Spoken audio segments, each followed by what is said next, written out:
Are you ready? Can't crush us. It don't really get no better than this. The podcast that you're looking for if you're really heavy into wrestling. Hosted by the Mark. Energy that's so amazing. Gotta keep it entertaining. Rep the Can Crusher Nation. Yeah, you know what's going down in the ring. Lights out when you hit a ding ding. Knock them out like boom bada bing. Hold it down, you can crown me the king. Got a shout out to the Miz and Duke the Dumpster. We choke slamming everybody. Power driving, hit them with a face buster. Yeah, this the show you need and it ain't no need for waiting. Mark, hold it down for the Can Crusher Nation. All about wrestling and keep it entertaining. Can Crushers Wrestling Podcast. Time to break them, let's go. Yeah, Can Crushers. Yeah, Can Crushers. Let's go. This is the vivacious, vicious Vicky. If nobody knows who I am, I feel so bad for you. But with that being said, take a seat, because you're listening to the Can Crushers Podcast. Hello!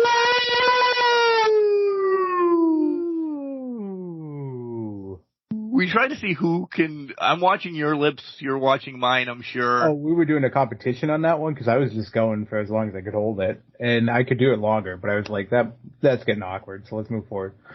Welcome to Can Crushers Wrestling Podcast. That's Sir Michael Jenks. I'm Mark the Mark, who has been now internationally seen on podcasts around the world, including ours, and some hitting the ropes or something with Roxbold. I don't know, but apparently he needed some ratings.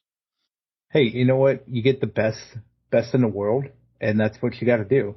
He enlisted you, got you to come in, boost the ratings, and I'm sure it's skyrocketing up the charts now. We're going to have to put on an even better show now to counteract it. He tried to get me the whole show, and I just kept saying, dude, you're not the best. You're tag team champions, FTC, Art of Grappling. You're not the best tag team there, though. The referee, if you watched Wednesday night, the referee was just all out of sources. Too many men in the ring. The Brothers Seductions got screwed once again. That's all it is. It is what it is at this point. Bad reffing. Yeah. Bobby should get rid of this guy. Bad reffing's been the story of the week from all across the sports world. So it's just natural. It carries over. We'll get into that. So how was your week, my fine friend? Yeah, it was good.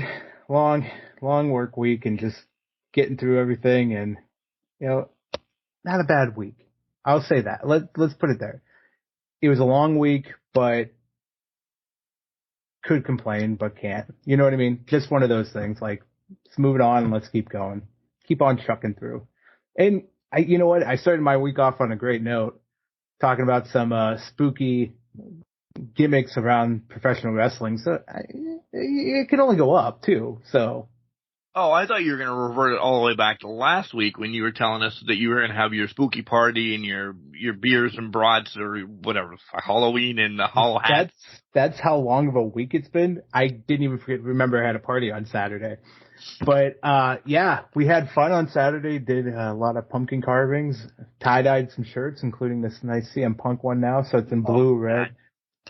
All my tie-dye jobs actually turned out pretty rad this year, so I'm pretty excited about that. But, yeah, did a lot of tie-dyeing, some pumpkin carving. My pumpkins turned out like absolute shit. Everybody else's that carved the pumpkin, fan-fucking-tastic. So. Was it what you carved? And I don't mean it mean, but. Yeah. No, well, so I did two pumpkins. One I carved, one I didn't. So the one I carved, I didn't pick out a design. I just didn't have time to do that. So I ended up just doing a, Tampa Bay Lightning Thunderbolt, which, surprisingly, those never turned out for me, but that turned out pretty well. Then I tried to throw a TB on it. The T was okay. The B was trash. You did too much. I did. I should have just left it at the lightning bolt and been done with it.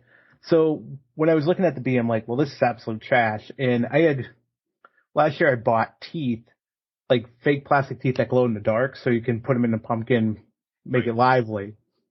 But I had two of these little buck teeth things. So I just stuck them in the sides of the B to make the actual indent of the B, so it actually turned out good. So that was fine. The other one I found at a Dollar General, like one of those masquerade masks. You know, if you go to they had those old-timey Renaissance where you put on a little mask and it's this little black thing. Found one of those, so I put it on a pumpkin, painted some eyes on it, and then I had stickers for mouths, and just found these little weird-ass skeleton arms. So I stuck those in it, and that actually turned out not half bad. I'll show you the picture of it, but... Okay. So those were mine, but we had people that were doing a lot of great things. Kimberly did a ghost, so hold on here. And you'll see Bailey in the background with this one. You can see it. I don't know if you can see this guy. Oh, I love that one. Yeah. And then Kimberly had the little ghost. Mine's right next to hers. We can see it. Let it settle. Oh, yeah. Yeah. I'll send you the picture. But, yeah, there's a lot of cool stuff. A lot of people did a lot of cool things. But, yeah. What was that feature? What was that? Still you can about pull new things. phones. You can pull your, images out. You can make them stickers. I didn't know that. I have a 17-year-old son. It was just give me a whole. I didn't like the guy. I'm sure. I have the phone. Okay. We'll go back to that. But I'm like that guy. I don't know if you've seen the TikToks, but that weatherman that finds out his board is a touchscreen and he moves it. Yes. I'm like that right now. My mind is blown right now. Anyways, I gotta get off the phone because I'm distracted. But yeah, had a good time there. Went to a birthday party on Sunday for my nephew, who's 2. So we hung out. I hung out in the middle. 2 or is 2? He is There's 2, a big fucking difference. He's 2, but he is 2. Things of that nature.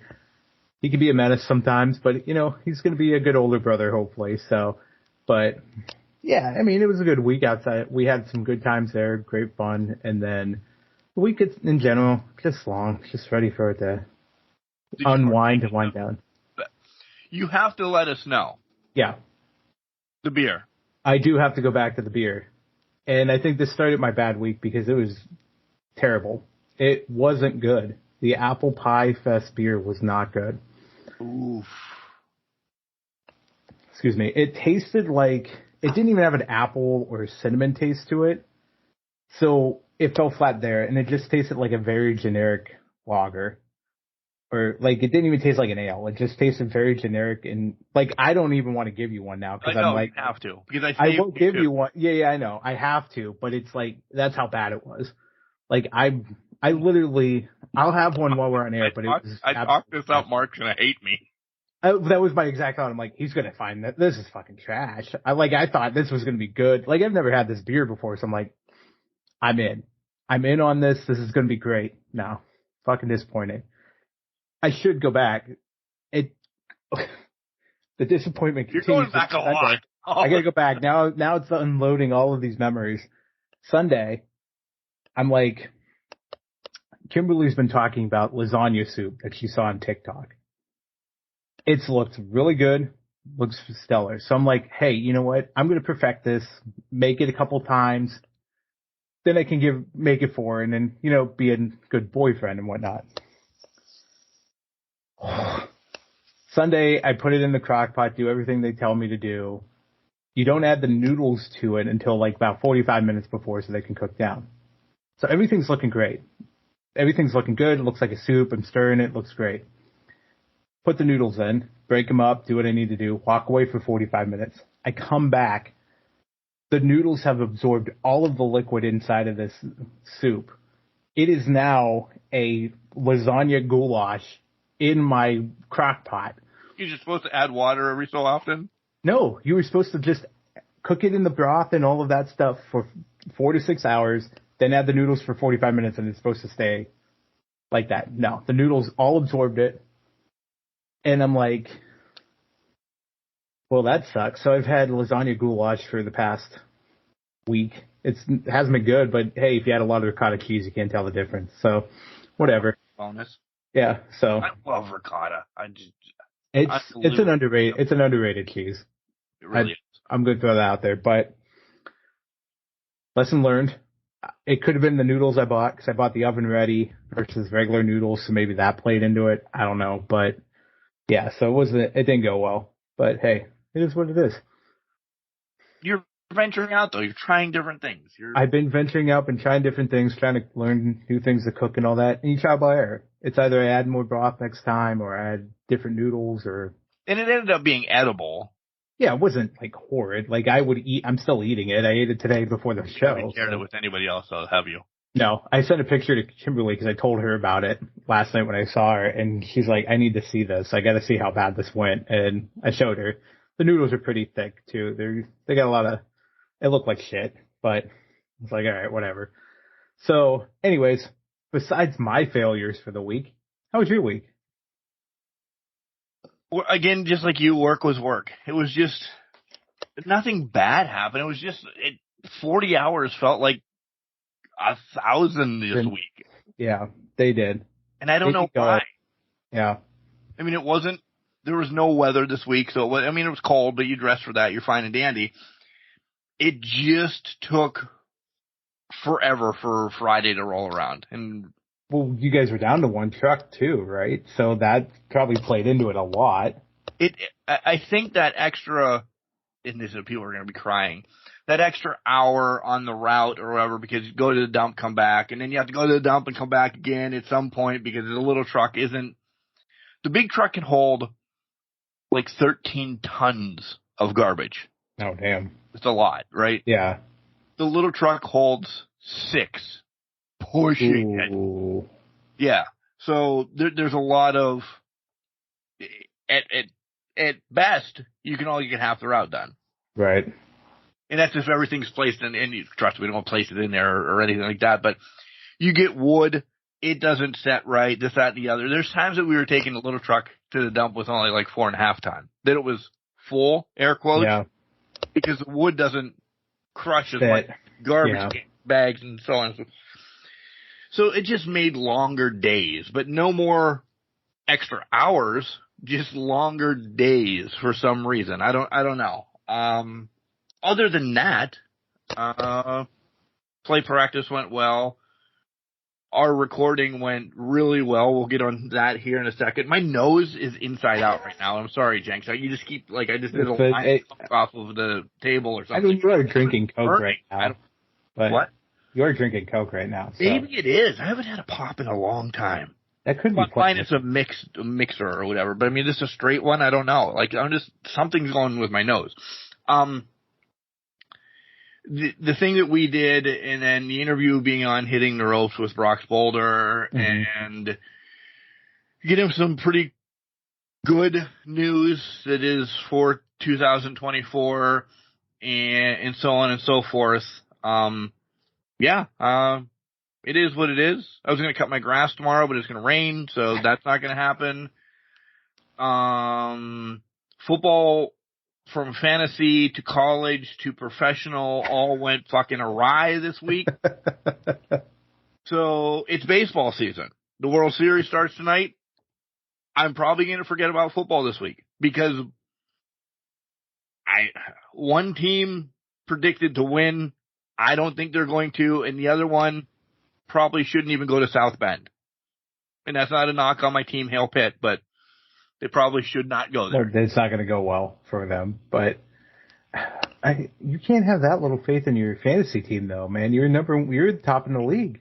I am. Like, you're shipping it down the road and all that. No, it's just I don't know. I don't know if it was our league or the other one. Like, something just felt wrong. I got the win this week, right?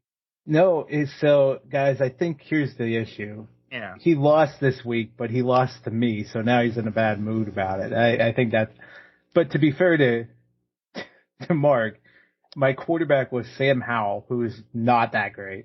Right. And honestly, I had one guy that didn't even play, but I just had nobody left to put in the flex position, so I had to leave it blank, and he got smoked. I mean, I get it. You ship it down. Underperformed. Your team underperformed. Yes, I am in first. What is it? 6-2? 4-2. Yeah, you are 6-2. 6-2. Yeah, 5-2. Sorry. Yeah, you're 5-2. I'm 4-3. But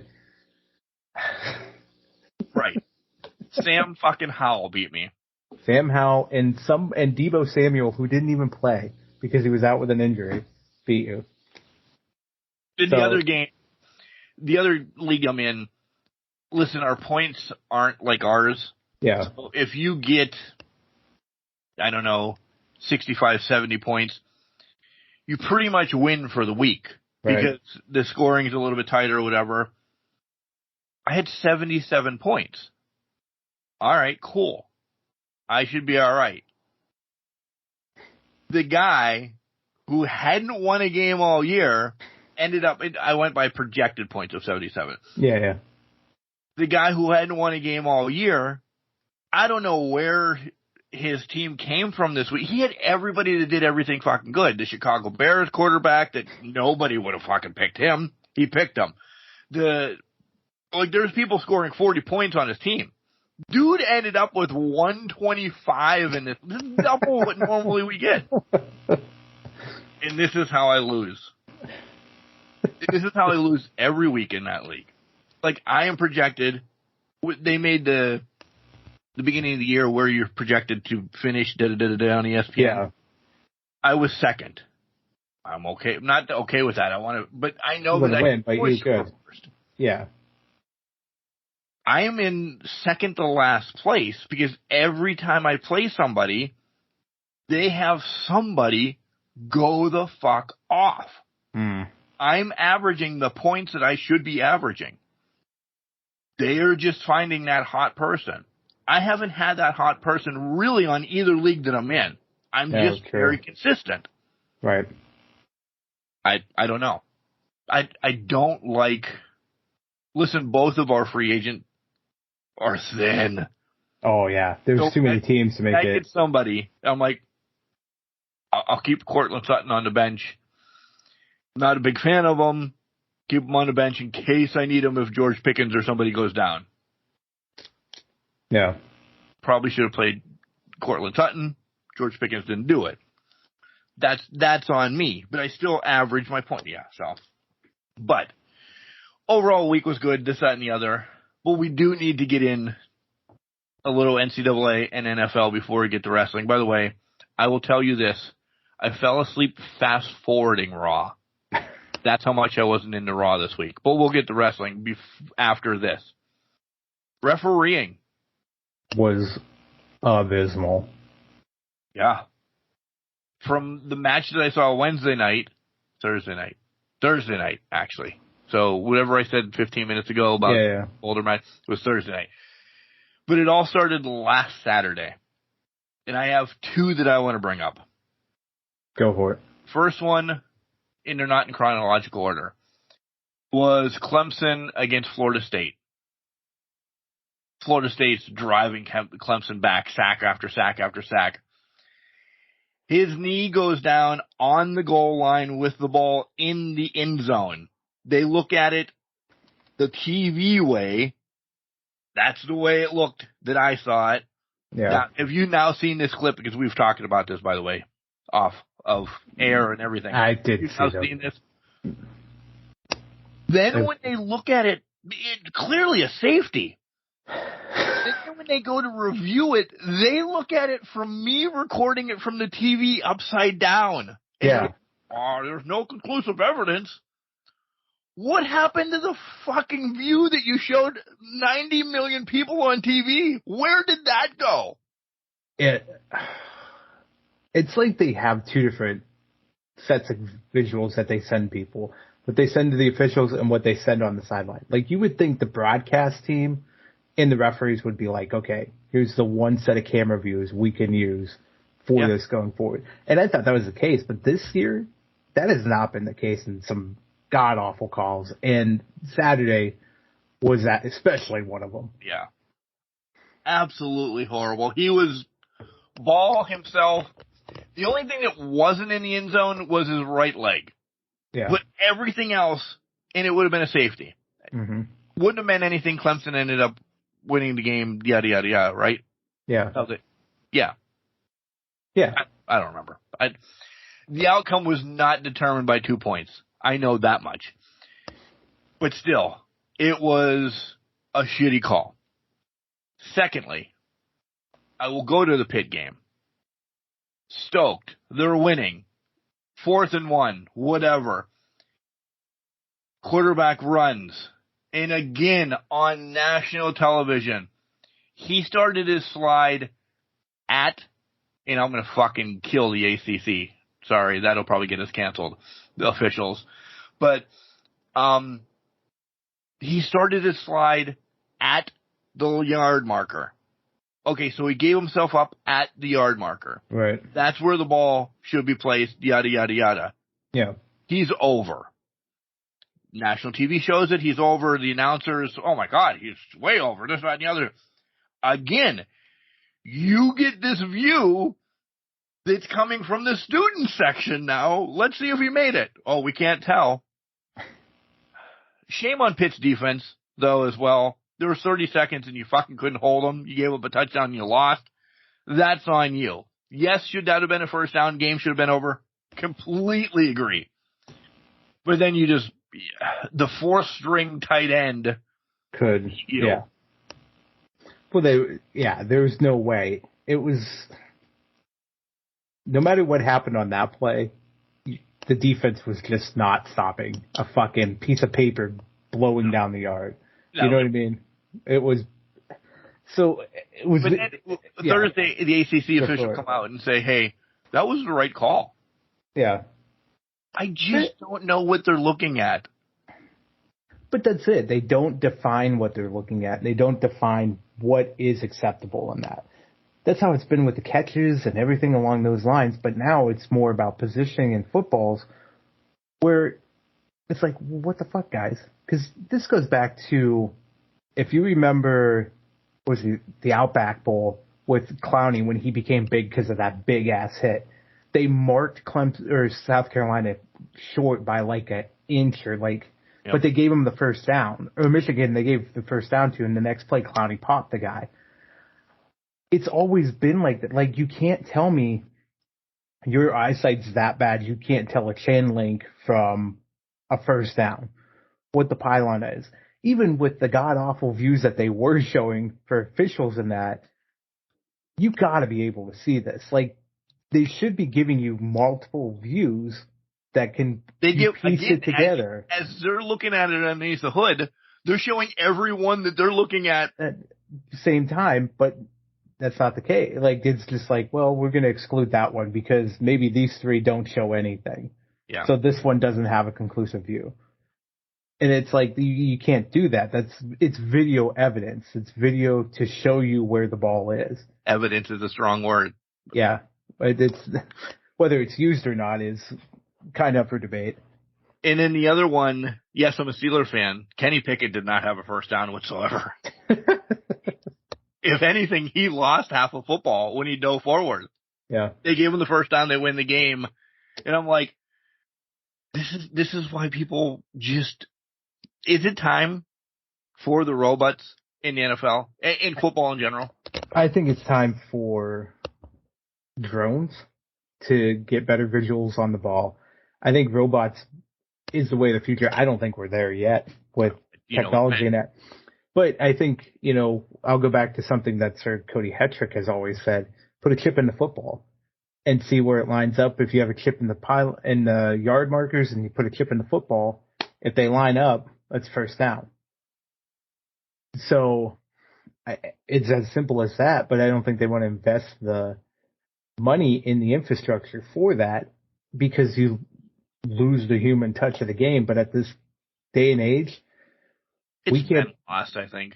It's been lost for a long time. Officials are defining the games based on incorrect calls and that. And let's put it this way.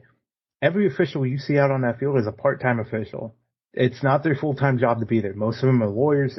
Head of Hockey League, who was jacked to the nines, how would you like to face him in a court? Because he was an actual lawyer. Right. The gun show alone would intimidate me into giving up the case. So I think it's coming to a point where we need full-time officials, like there's full-time players. We need this. We need the chips in the ball. Study during the week. Get yourselves better. Get yourselves in a better place. And then after that, okay, in the offseason, do what you want. Right? But, going back, we talked about this too. Mike McDaniel, the coach for the Dolphins, completely on X was listing every call blown against his team. And then he said he was going to go to the Browns-Colts game, which there was multiple calls there that were blown, and he was going to go line by line with that one. It's time for a change, but they refuse to see the change. And I think there's people afraid to make the change in the NFL and college football to that extent. I agree. By the way, I forgot to mention this, and I had them all. My head kind of went to a blank space, so I'm going to shake it off real quick. No bad blood between us, but it's not a cruel summer. It's not a cruel summer anymore. No, so it's 1989. Yeah, it's true. Taylor's version. So, yeah. There's not been school here in Ridgeway today, as recording. It's Act 80 day, end of the 9 weeks. Oh, I thought it was 1989 day for Taylor's version. Well, what do you think has been playing since midnight at my house? 1989 Taylor's version. Yeah. I feel like. Downloaded it. I wake up in the morning, go upstairs to do whatever I need to do, go to the bathroom and everything, peek in the son's room. It's still playing on fucking repeat. He's dead to the world at, 4:30 in the morning, but it's still playing. I'm like, oh, that came out today. Gotta embrace it. Gotta embrace the fun. As he just left for the football game, it turned off. He's enjoying himself. Senior night here in Ridgeway. Yeah, having a good hey, it's good night.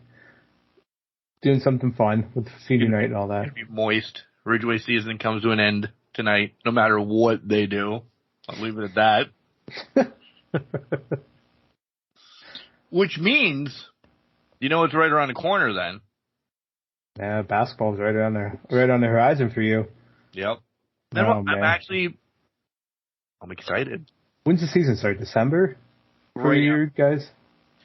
Yeah, roughly. I'm going to miss the first week because of the play. Okay. So the other guys will take care of whatever they can, but then the week after the play is when I jump on board. That's fair.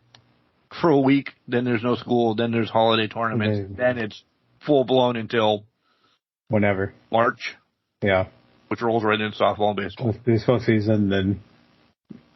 So, 'tis the season. Gotta love it. All right. We are a wrestling show.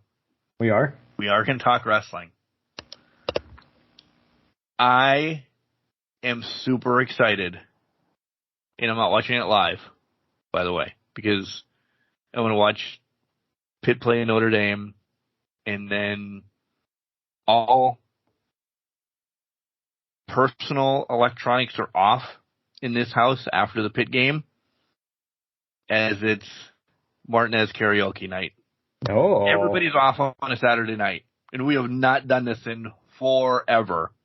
All personal electronics are off. We're going to get the Switch hooked back up, and it is whatever, sing it, song it, whatever the hell that is. We have a litany of them already on there. I have a lot of daddy beverages, and become daddy beverages. This is when I get my Grammy this weekend. What's the go-to? What's the first song for Dad? What's Daddy Mark's first song? I don't know first song, but when I get into it and I've had a couple beers, Sacrifice by Elton John. I fucking crush that song. Okay. All right. Very nice. I like that. There'll be a lot of Cole Swindell. Okay. Will be sung. Probably a couple Nickelback songs, and they're all on the Switch. Yeah. That whatever that game is, I think it's called Sing It. I don't know. This is how you remind me, so that's fair. I will say my go-to. Huh? You want me to take a photograph and send it to you? No, but I'm sending you one because I don't think I sent you this before. While I was talking, my go-to karaoke song, I don't do it often, but here I have Rock Band. So I could sing or play the guitar. I did have a drum set. I broke the drum set. We're not getting into that. I love the drum set. I do too. I'm really pissed. I was going to rewire it. It's too much of a hassle to try to rewire the thing, make it work. So I have to get rid of the drum set. But my go-to song outside of this, when I go to karaoke, Don't Stop Me Now by Queen, especially when I'm feeling it and feeling good, I can hit that pretty well. And it's a good, it's a solid mix. If I'm here at home, it's definitely Foo Fighters, but. Oh, when I'm out and about karaokeing, Yeah. it's Rockstar from Nickelback. Okay. Yeah. Nice. But when I'm at home, I have high scores on a lot of them, trust me. Oh, so do I. I have the whole Beatles Rock Band game, which I can hit pretty well with Uneasy, but we're not going to go there. We don't need to talk about that. We didn't. I'm not editing that. I should have edited that out. But yeah, but no, you're fine. It was Uneasy, by the way. Yeah. I just sent you those. But yeah, so I'll admit it. I'm on easy mode because I can't sing with her shit and I can't play guitar or anything like that. And I'll explain these to me. I did send those to you. Okay, good. Yeah.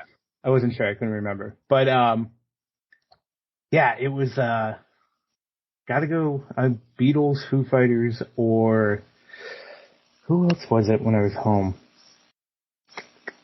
I can't think of it right now. But yeah, Don't Stop Me Now with Queen when I'm out. I did have a very wonderful rendition of My Name Is, what's it? Earl. It's whatever the Dixie Chicks song or the Chicks song is about Earl. I can't remember the title. Goodbye, Earl. I couldn't remember the first name of it. I had a pretty good cameo on that, but My real wrestling news, because rabbit hole. With the whole big CW announcements for NWA, I watched Power last week, and I didn't tell you, but I watched Power last week. Gave it a chance. I'm like, I watched it again this week. They got me hooked.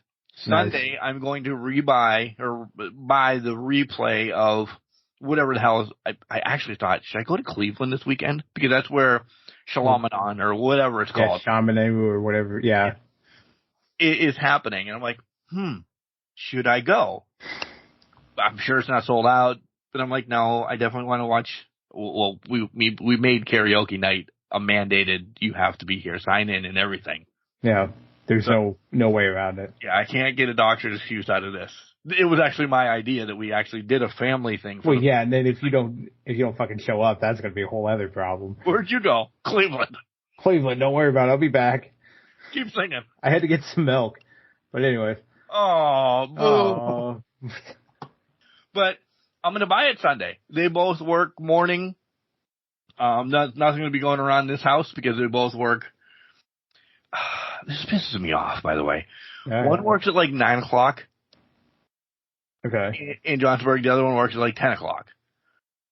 God forbid they ride together and somebody sit for an hour, but I wouldn't do it. So. Oh, yeah. They both work in the same store, just opposite times. So both vehicles are not even going to be in town, essentially. So I'm like, whatever. So. Yeah. I am going to watch NWA Sunday morning, and I'm stoked for it. I really am. It's gotten back in my blood. I'm excited that it's going to be back on CW now. Syndicated, doing whatever. So nice. I'm going to start the process now. Sweet. Very nice. We're not covering NXT in total. New NXT Women's Champion. I don't know if I was surprised by it, though, because they've been building up Valkyria, for a while now. Yeah. And the fact they pulled the trigger with it, I think that makes sense. But I also think Tiffany's going to get another run at the title, Get another crack at it. I think Indy was done dirty, though. Yeah. Yeah. I would have, and I understand why they don't have the title change hand on Raw. Because, listen, it should change hand in NXT. We say it like New Japan titles, IWGP titles, all of those. Change hand on your own company. Why not Indy? Why not give her flower? I mean, she was legit injured and had to give up the title. Right. Why not let her have it for a week and then have Lyra beat her? Well, one resume builder for Lyra. Completely understand that, so don't come at me. I understand it, but I've always been an Indy fan. And I just feel like you kind of, she is main roster though now. You know, you're going to see her in the way or DIY Yeah. or whatever, her and Candice are going to do some great things, I think. But I just would have, in my wildest dreams, hoped that Indy would have had one more. Had it. Yeah. Well, and I think going off of that point, it seems like Candice and Indy are kind of forgotten for the most part on the main roster. And I think, and let's be honest, I mean, they kind of were on NXT to a point, and then finally Indy got the title. Candice was in the picture, but not really in the picture. She was flirting around with it because of the way and all of that, but she was really more focused into the Gargano, Johnny stuff than anything, like Johnny and Ciampa stuff. So, I mean, if WWE can reset the women's tag division, get the curse lifted off of it per se, and get everything right, maybe they have a shot and they have an opportunity for it. But until that point, it kind of seems like they're just going to be waiting in the wings type thing, or just kind of being left alone. To linger And just be there to be the talent to kind of build up the roster type thing, which is a shame because both women are extremely talented. Agreed.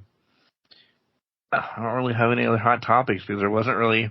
When we get into the shows, I'll be like, "Oh man, that was awesome" or anything, but nothing in wrestling. Nothing happened this week. Yeah, I think the only thing that came out that made note for me was Mox basically coming out and saying the doctor should have the last say with concussions. If he sees something, push the fucking button and call the match, and then everything can get figured out from there. Which we said when he got injured in that Phoenix match. It should have been, button should have been pushed, call it. You can figure out 20 minutes of airtime on the fly, or 10 minutes of airtime on the fly. Yeah.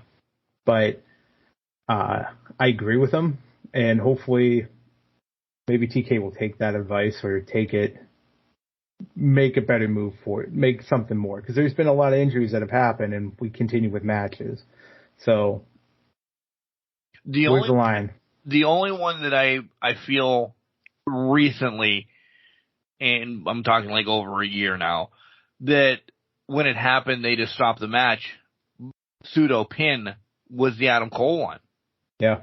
Like when he took the clothesline and he couldn't move, they're like, fuck, how do we get out of this? Pin over, move along. Yep. But the other more recent ones are like, somebody was goaded in to continue. Anyway. So. Yeah, and I mean, like Danielson breaking his forearm. I get it. If he can continue, he can continue. You can't diagnose a broken arm at that point. You could probably figure it out or feel, as disgusting as that sounds, feel it. But if he's not letting you near it, then you just kind of move on and say, okay, we'll figure it out from there. I think the one that always jumps to mind, and was lucky that it was at the end of the match versus like the beginning of the match, was Phoenix when he broke his arm. Yeah. Back in that tag team title match with Jungle Boy and Luchasaurus. That always sticks in my head, obviously, because that was just a gnarly ass. It was bad. It was visual. The whole Kendall. Exactly. Yep. So, but it was towards the end of the match. The match had already been it kind of was wrapping up anyway, so they just had to change who was getting pinned at that point in time. But yeah, you call things on the fly and you have to make it work. I think there has to be, but to that point, let's talk about this. Sometimes that AEW overuses the X, and we think, yeah, the match is over because they're Xing, and then all of a sudden we're starting the match again. So, yeah. And it's all part of the storyline. So to that point, has that lost its effectiveness, at least in terms of what NXT or AEW does? In the fans' eyes, I think wholeheartedly, because it's not a knock on them, but it's a knock on them. You see it every show. You see an X every show that you don't know. All right, there's the X. What's going to happen? Oh, yeah. Yeah. It's either a return or a surprise or whatever, and then boom, whoever had the X's ate a spinach and is ready to go. Right. So, yeah, I think in the fans' eyes, I think they're catching on to it more.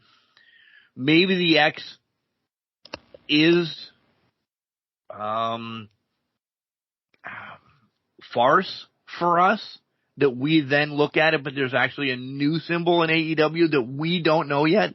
Maybe Could be. The Carol Burnett touching the ear or whatever. Yeah. It's the injury. because every wrestling fan knows what the X means now. Right. Back in the day, I don't know how far back, but I mean, just back in the day, you saw an X, and you're like, oh, what the hell is the referee doing? Yeah. You didn't know. Now that it's out there that much, it's just, oh, there's the X. He's done. Well, and let's go off of what Moxley said about hitting the effing button. Maybe they do have buttons like a pitch comm or something like that where it's like, okay, you know, the trainer's at the ringside. There's a button on the referee, and the earpiece now. Doc Samson's got an earpiece now, so it's, hey, he's injured, or, you know, the ref's touching something in his hand or something's there, so that it can kind of signal to have a buzz go off in his ear to kind of have him go check people out and see what the hell's going on. There's a lot of things that it could be, and maybe that's why AEW's using the X now as more of a thing. But to me, if you have that technology where you can buzz somebody real quick, maybe it's as simple as talking, but if you have that technology where you can buzz somebody real quick to say somebody's injured, I don't know, to me, I kind of want to put that out into the world for other sports or other things to be kind of utilizing it and moving forward with it. But I guess if you're trying to keep kayfabe alive too, you can't be giving away all the tricks and secrets type thing. Yeah. Yeah. I get it. So, just to let you guys know, we had some great feedback from Wednesday's show. The Spooky Wrestlers, and we threw some matches in there as well. Mm-hmm. So, moving forward, we talked about this, but now we're going to kind of cement it. And topics yet, we don't know. We have some in the hopper, but if you guys would like to send any in, you know, let us know. Send them in. Yep. Gmail, cantcrusher69@gmail.com, DM us or whatever on any of the socials we're going to bring up here in a minute. But that is going to definitely be a monthly show. Yep. Whenever we decide, except December, you're going to get it twice. November. Somebody's a big actor now, so we got to work around schedules here. Right. And normally they're going to be the spotlight at time. They're going to be a Wednesday night show. Right. December's are going to be the main show of what we're going to be doing because what we got to do. Yeah. Yeah. I have to get is it my Tony or my Grammy? Which one am I getting? Tony, because it's a play. Okay, I'm going to get my Tony. Your Grammy's tomorrow night because you're singing. Yeah. Concussions. But yes, that is going to be something we do every month. We're going to have just a round table, essentially, and there will be guests. We'll leave it at that. I'm loving it. Pickers, talkers, debaters, haters. What else can go along with that? I don't know. I'm good. I want to talk wrestling. Or you want to talk wrestling? Let's talk wrestling. We're talking heads. Let's talk wrestling. Let's go for it. Caller and elbow. Pay the bills. See? Caller and elbow. We have a promo code. Well, I'm going to see how much you remember of this. So I'm going to do this one. Caller and elbow. We have a promo code. It's Can Crushers. You'll save 10% when you buy some shirts from Al Snow and Hooligans down there. Where can they listen to us? And now stop. You can do the rest. They can listen to us on Spotify, Apple Podcasts, anywhere, Podurama. If you go to Podurama now, there is a lifetime membership deal out there, 50% off. Do it. Sign up for it. You can carry it anywhere between, if I'm correct, your Alexa, your phone, your computer, wherever you want to go, travel with it. Everything picks up where you left off with it. Remember, that's 50% off on Podurama. Pick us up. Listen to us with the big boys. Do you know, and I only found this out. Want to look at Drury Lane? I want to sing like Adam Lambert now. Damn you, Jenks. Damn you. Do you know, and you don't because I didn't, Podurama releases our episodes about an hour before the other ones do. Oh, I did not know that. That's a fun fact. So now you guys can listen to us an hour earlier on your Saturday mornings in case you wanted these sweet, sultry, velvety cockles in your ear holes on Saturday mornings an hour earlier. You can do that now. Yeah. That's fantastic. Because when I was getting ready to schedule and release everything, I have stuff scheduled, but Podurama already released it, and I'm like, oh, hot damn. And so I sent it to every place else, and it took like an hour before like Spotify and Apple and da-da-da-da-da. And between those two, it's a crapshoot who releases it first. It's just whoever picks it up first because that's their whole algorithm thing and da-da-da-da-da. So, yeah. Yeah. All right, go ahead, continue, sorry. Yeah, just trying to throw me off the game. I like it. You can email us questions, topics of conversation for our spotlight episodes where we can have these lovely ones that we did on Wednesday. Anywhere at cancrusher69@gmail.com.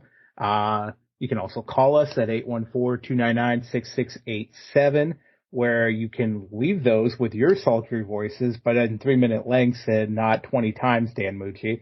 Also, shout out happy birthday to him because it is Muccinator's birthday. Daniel Muccinator, turning the ripe old age of 105 today. So good for him. He looks good though for 105. He looks way better than I could ever imagine. Yeah, he's doing great. He's got a couple kids. He's living life. He looks good. I'll give him his props. He's doing his best. He's going to live a lot longer than me. That's for sure. He's 105. Well, he is 105. He's a vampire. He's like Keanu Reeves. He's a vampire at this point. Find us on Facebook, Twitter. I guess it's X now. Instagram, the Threads. If you're in that cesspool of a marketplace, and that's it. What am I missing? I'm missing one. No. No, is that it? Oh, I did it. Oh, I was very impressed. See, I know what I'm doing over here. Here comes Al Snow to tell you more about collar and elbow. Wrestling. A love and a passion we all share. I've started a wrestling brand. The wrestling brand. A brand founded on the aspects of wrestling. Two entities working together to create a product that connect emotionally for people everywhere. Collar and Elbow is the brand. Passion and love for wrestling is the drive. I am Al Snow, and this is Collar and Elbow, the wrestling brand. Hello, Can Crushers Wrestling Podcast. This is referee Ryan out of Indiana Powerhouse Wrestling. You're listening to Can Crushers Wrestling Podcast, the best podcast that could ever be shown on Spotify. Welcome back, Can Crusher fans. Mark, Mike, we're here. We're going all elite first to start. I don't think we've done all elite first in a while. I do have to tell you though something. Uh-oh, what? As I went out to the kitchen to grab a beer, I forgot to tell you. I have the solution to the gnat problem that is all over the world. Okay. Are you having any gnat problem? Like, Ridgeway is just completely full of gnats right now. I don't have any gnats in my neck of the woods, but... Ever? I think I had them maybe earlier this summer, but it's not like a consistent thing. It's unbelievable down here right now. So what's going on? Flyminator. What? It's a Flyminator. What is that? It is this device that you plug in, set it somewhere. Ours is in the kitchen. Oh, it's the light. And it sucks them down in, and they get stuck on the glue pads. It's like $20. Yeah. I've literally pissed away $20 before. You get like 20 glue traps that you change every week. Okay. Fucker is loaded already. We've had it for 2 days. Really? And I'm not saying that like we're infested or anything. Yeah. But you have a lot. Gnats are everywhere. And everybody, I thought it was just, for a while, I thought, what the hell is dead in our house? Yeah. So, clean freak, this, that, and the other thing, everything. Nothing. I have no clue where they're coming from, this, that, and the other. Baking soda and vinegar down the drains, down the toilets, down, like everything that you can possibly do. Yeah. You still have gnats. I'm going crazy. Try the baking soda and soap, No, the soap and vinegar with a little bit of sugar on it to kind of catch them in a step pool. They're spitting on the. We don't need that. Fall Eliminator off of Amazon for like $20. Nice. It's working. That's I amazing. got made fun of, but 2 other people in this house. You're an idiot. You're wasting money. Go check the trap. It's like right now. It's like that blue black light essentially is on the top of it, and then when they get next to that, it's always sucking. So it just sucks them right down in. Because it's such a. They're so weak. They're not that strong. So it's not like a vacuum. It's not that much. It's just enough to grab them and yeah. That's awesome. Yeah. So my investment worked. All right. By the way, we're watching Charlotte and Florida Atlantic tonight. 2-5 against 3-4. It's going to be a barn burner. I love these games. I do too. I don't hate them. Don't get me wrong. Rampage. Rocky Romero against Mystico. It was a great showcase, but that's really all it was. It was a showcase. I didn't get anything out of the match. I didn't either. But it's also helps get that mystique off of Mystico that was left on him from being Sin Cara in WWE. I mean, when he had the one botch, it went downhill, the whole namesake and all that. And then, but Mystico, it kind of, he's building himself back up. And hey, if it works, it works. And, you know, if it's going to help get him indoctrinated with American crowds again in a better light, go for it. Team Jarrett challenged, and we'll talk about this, challenged Eddie Kingston to that thing that happened, that Memphis Street fight. Silver against Sabin and Brother Jay. The winner gets the shot at, and we're going to talk in depth about these on Collision, I'm sure. Against OC, everybody knows Silver won. I am excited for Rampage though, because of Santana and Ortiz. Like, this is why I want to watch Rampage this week. I agree. Also, our girl that we name drop on Wednesday is finally wrestling again on Rampage. Abaddon is back. It's Halloween. I mean, it's Halloween, yeah, and she's going to get a shot at the title because it's Halloween, which is perfectly fine. Hey, get her back on TV. But, yeah, Santana Ortiz is going to be fucking fire. And I hope it's not a one-and-done type thing either. I hope they go carry this out a little bit more. But we'll see what happens. And then the rest, whatever. I mean, you saw the BCC against Brian Keith in Expedus Prime, which, by the way, they are great independent wrestlers. I'm trying to get them both on the show. I've been trying for a while. Schedules, whatever. They both need signed. I'll put that out there. My big beef. Listen. You get Ruby against Sky Blue. Yeah. Okay? Then you probably know where I'm going with this. We haven't talked about this off air or even via text. You have Sky Blue turning into this bitch, da-da-da-da-da-da-da-da. And I understand Scooby-Doo for PS5 just released and she loves Scooby-Doo. This is not the time for her to change into the mystery van. She is supposed to be like going more goth or going more Julia or going. She's got the black makeup on and this Scooby-Doo outfit. They're not doing her right. And I thought, well, it's only going to be for Rampage. The game just came out 2 days ago. Nope, it's the next night. Yeah. Which is live. And it's the next night that she's on TV. And like, this is now her gear. It's not going with what you're doing for Sky Blue. No, it's not. And it pissed me off. But it gets, I guess in my mind also is, what are they doing with Sky Blue?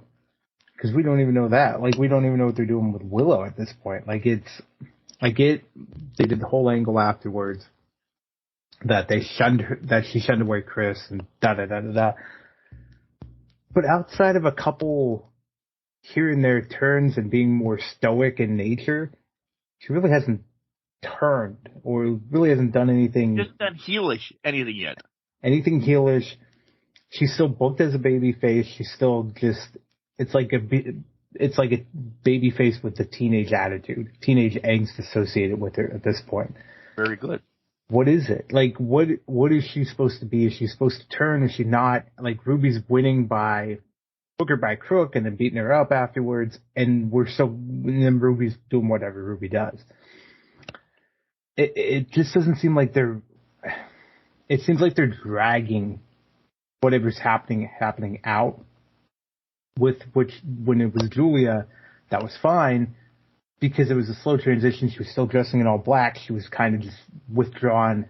But now it's a performer that's doing this. So now more attention put on her. You can't necessarily just have her be in a bad mood and then in bright, flashy colors. That's just not how it is. Because when I'm in a bad mood, I put on black clothing, darker clothing, and that. That's I'm kind sure of you do the same. When I want to be left alone for a day, if I wake up in the morning and I'm miserable, the sweats go on, and either my Roman Reigns We the Ones, because I only have like 2 black hoodies, We the Ones, or the one that says I'm broken, but it says I'm okay. Okay, yeah. But they know Mark should Walk go away or go to the pet shop for the day, leave him alone. Let him be. Well, and it's, for me, I have multiple black hoodies, but the one, I mean, I can't, I'd be in a sky blue situation because it's a Minion in a Batman costume on the front of it, right? So it's like walking around, you're not going to be in emo mode for that day. But at the end of the day, if you're going to transition her more into that, then fine. If you're not, and she ends up fighting it like a demon within her, let's get more out of the facial expressions. Let's play more with that kind of fight between. Let something go on in her head that she's exactly. The head goes on talking to her in her head, or whoever. Something in your head, facial expressions going like up, down, and different. Then she's frazzled, type thing.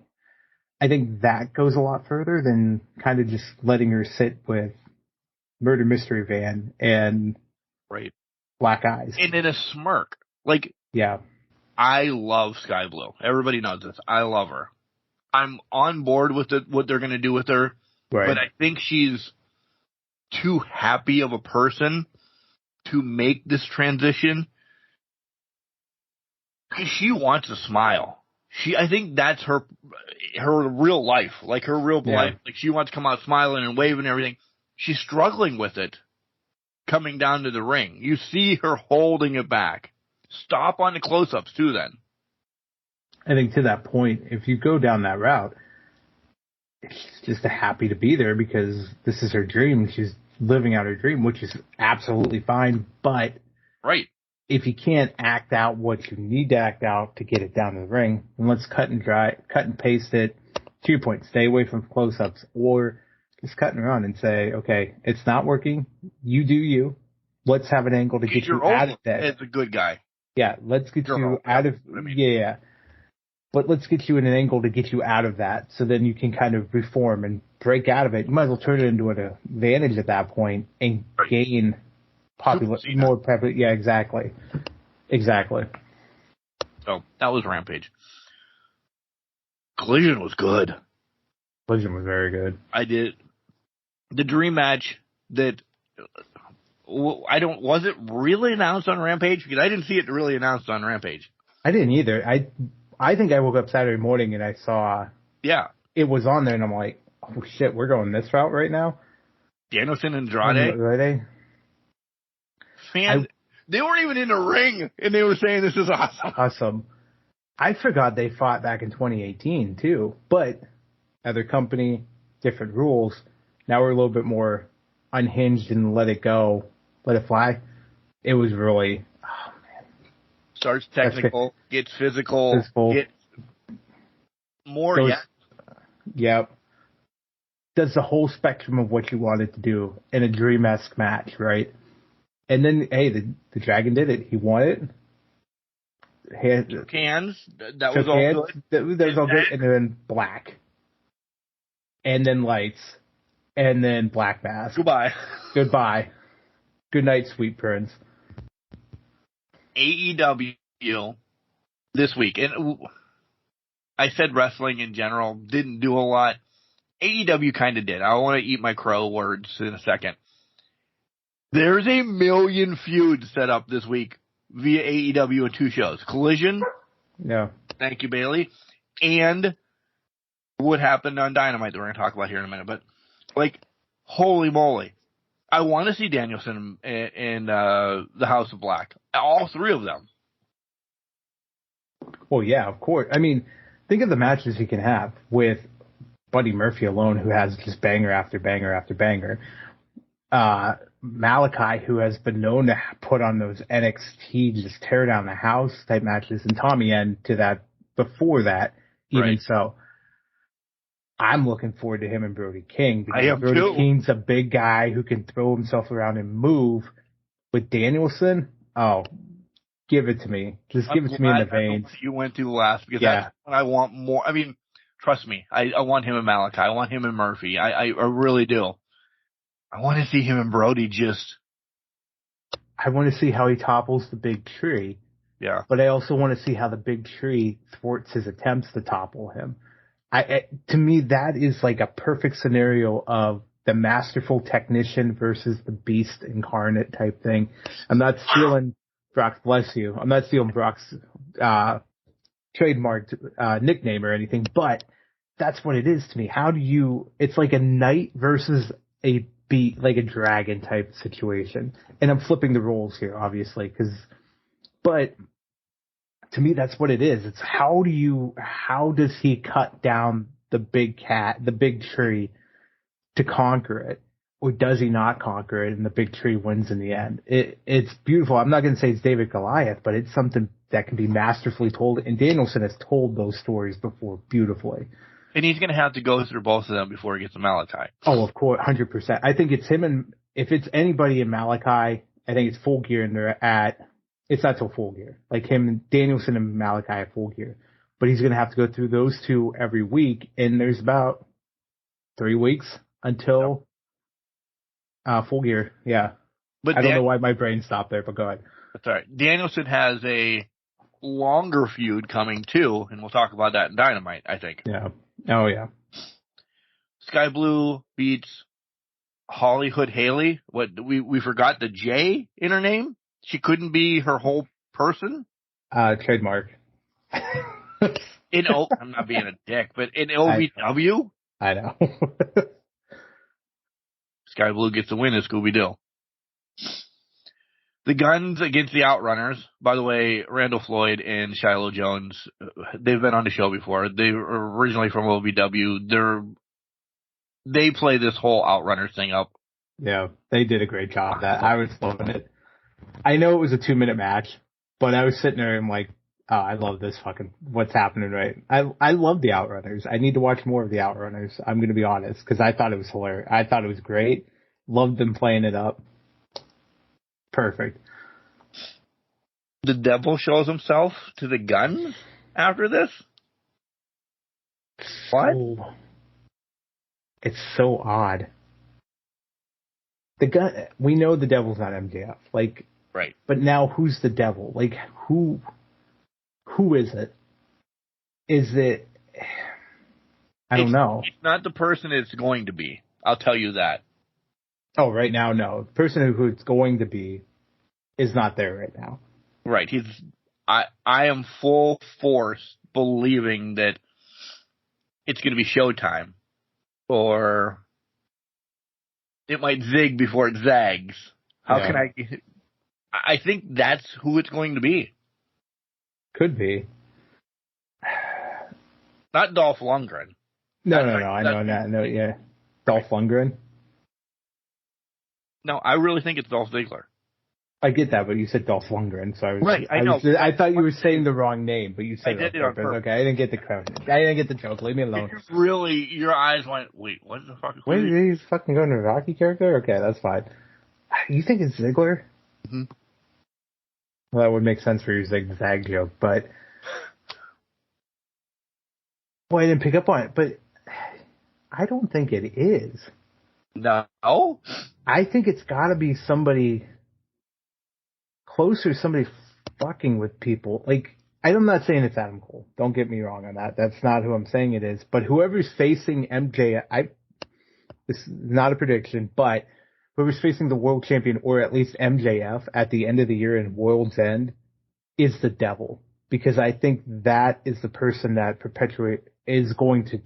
I think it's just like messing with MJF more than it is Jay White at this point.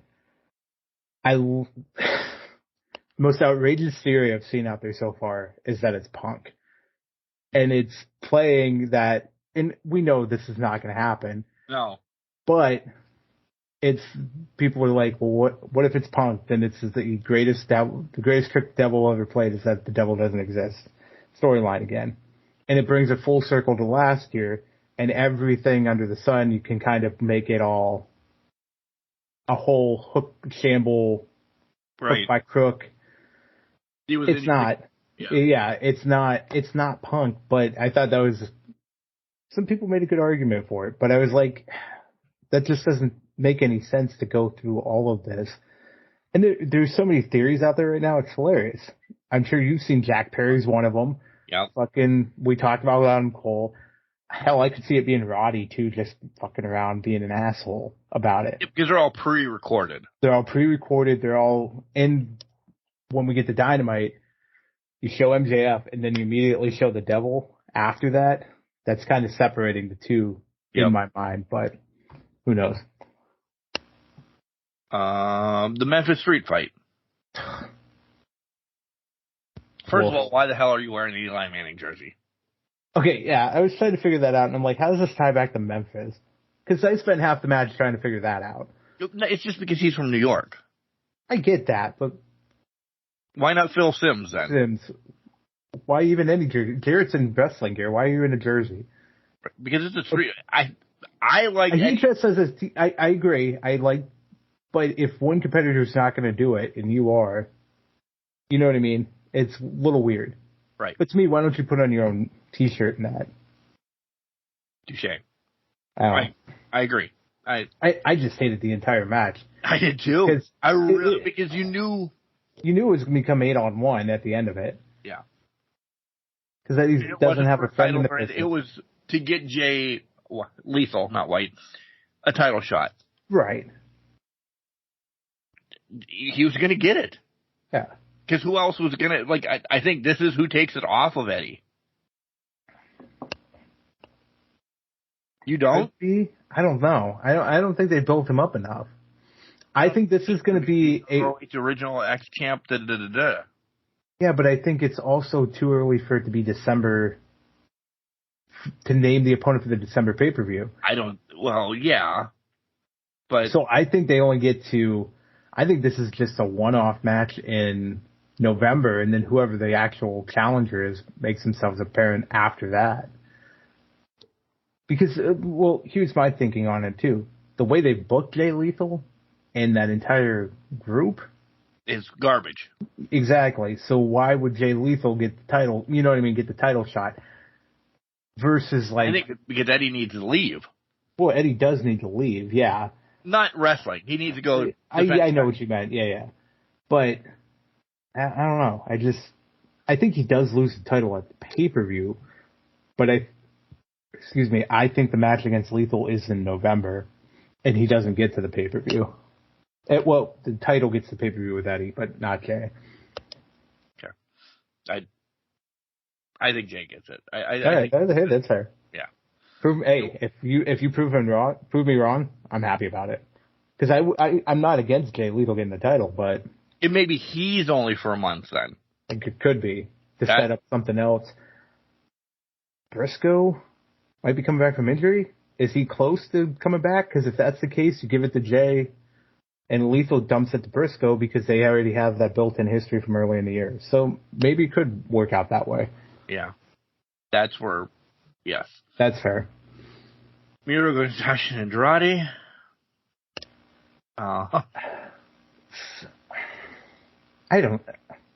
This whole thing.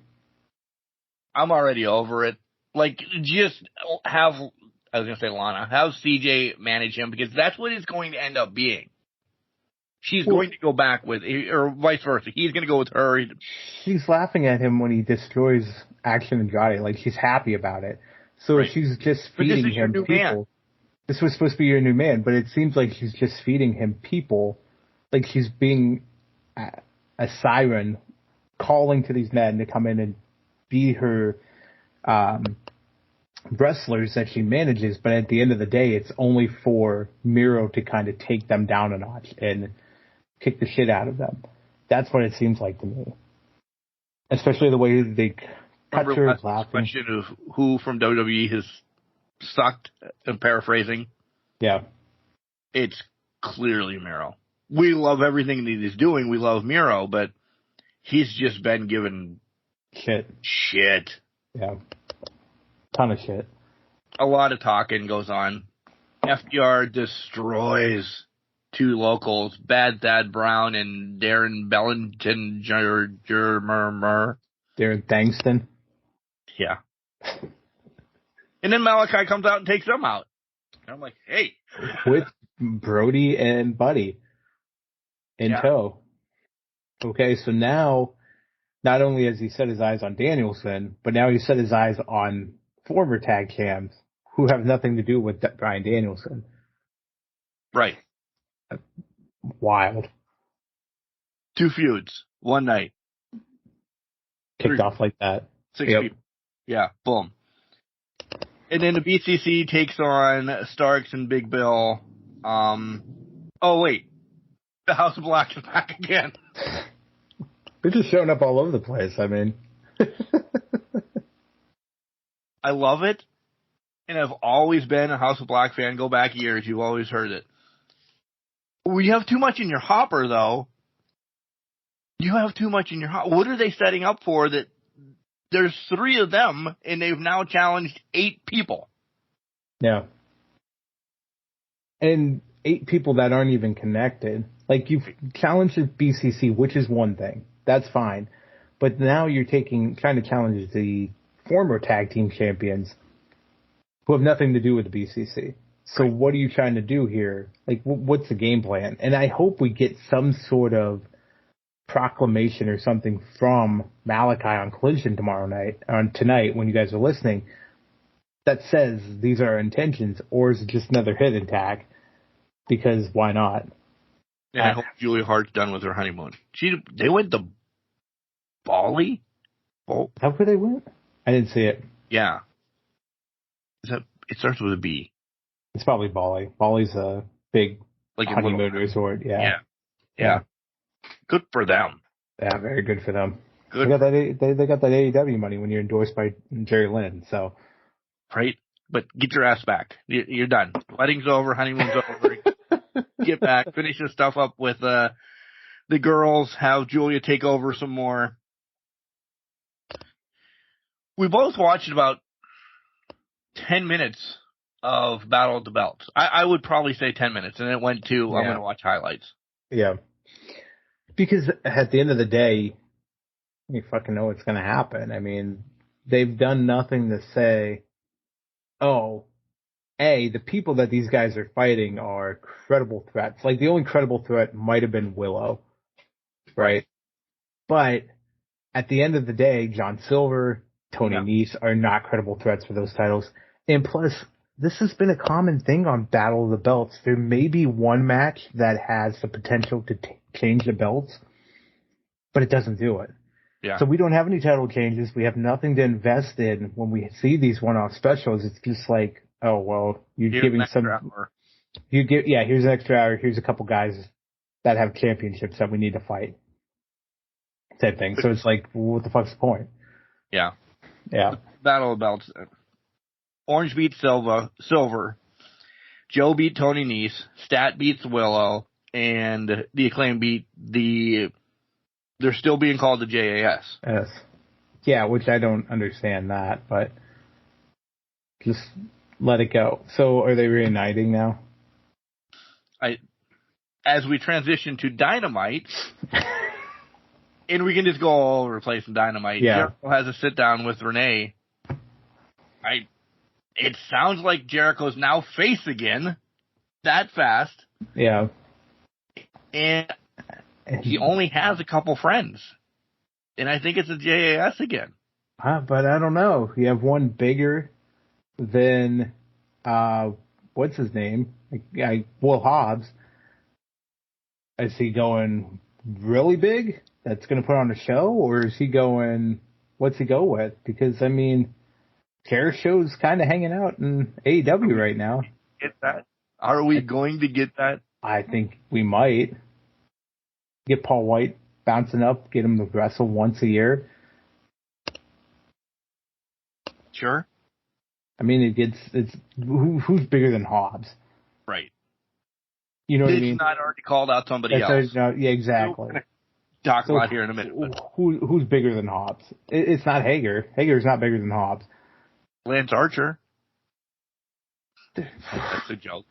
That's too much of a rental property for Lance Archer. He works by day, so he's only there for 5 days, and then he's got to go. He doesn't get in storylines. He doesn't get there. He gets there for a hot second and has a cup of coffee.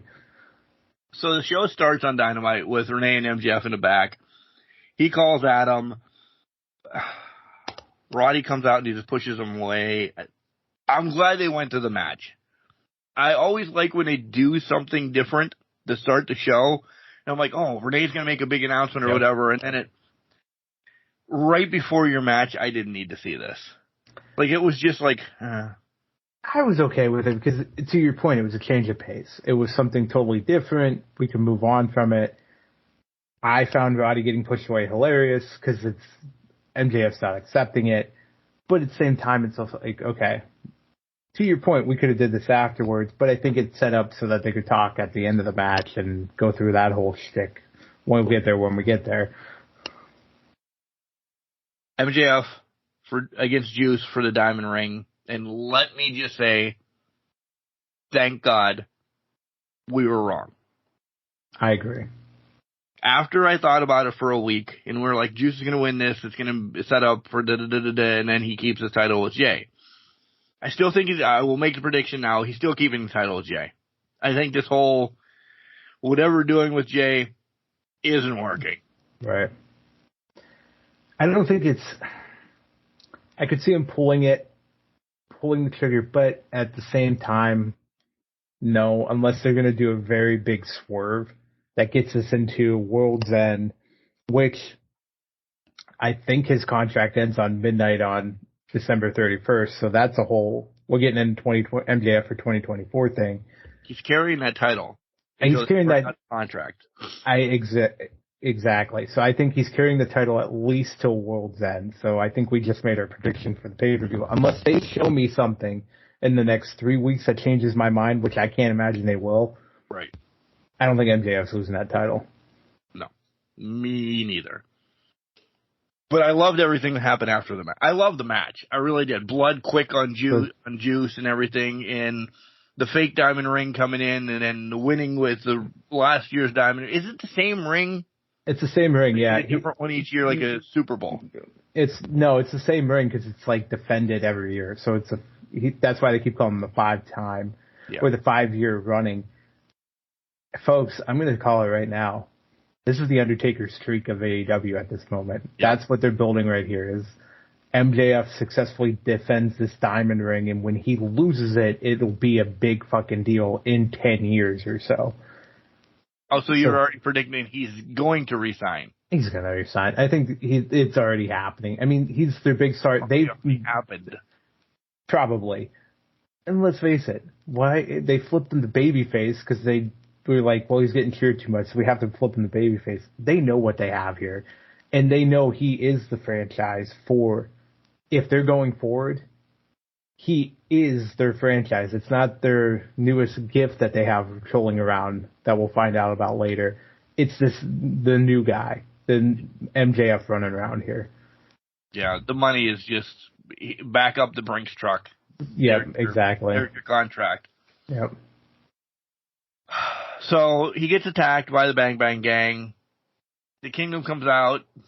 They looked like the Bushwhackers walking through a Royal Rumble match. They did. They showed up, and they got their asses beat. And they were eliminated quickly. So much that I forgot at the end of this whole shtick that they were even out there with everybody else that came out. I remember they were out there, but yeah, because it was like 2 seconds. They got in there, and I've never seen somebody come make the save get beat up so quickly in my life. So that shows you what the bar they put the Kingdom on right now. Which, if you had Kingdom as your ROH tag champions anytime soon, it's way too. They're not there yet. They're 100% not there. Not at all. Maybe the Guns, but not the Kingdom. So the Acclaim comes out and actually makes the save. Then the Guns challenge MJF for the ROH championships. He says, okay. Dollar Store Jack Sparrow, I fucking lost it. I did love that one. That was a good one. But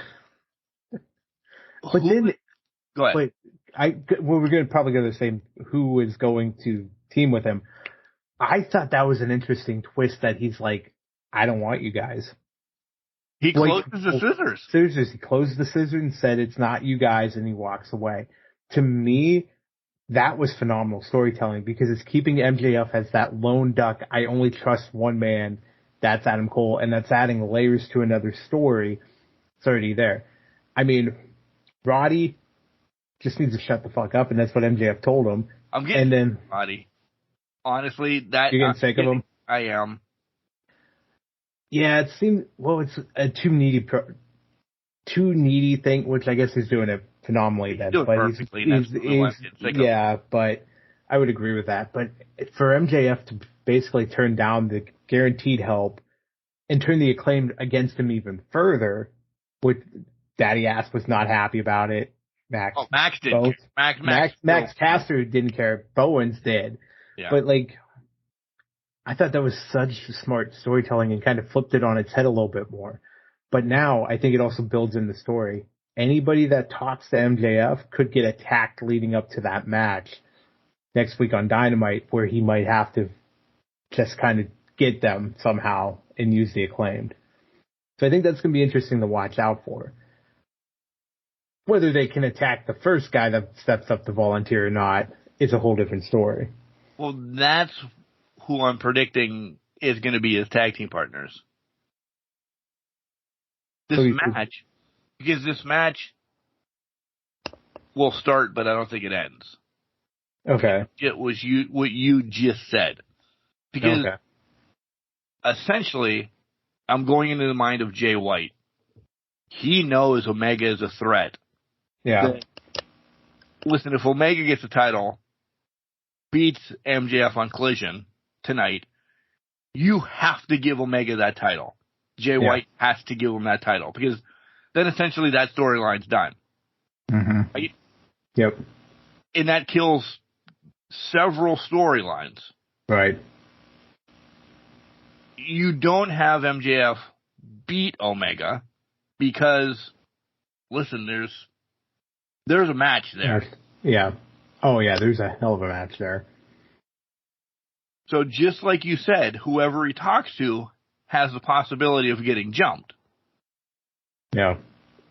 Well, Omega's friends with 3 other people. It could be Hangman and the Bucks to come out and make the save so Omega has something else to do. Or it's MJF, Omega, and the Bucks because the respect is there. He'll watch his back with Omega, and he'll take on them guys. Okay. The match is not ending.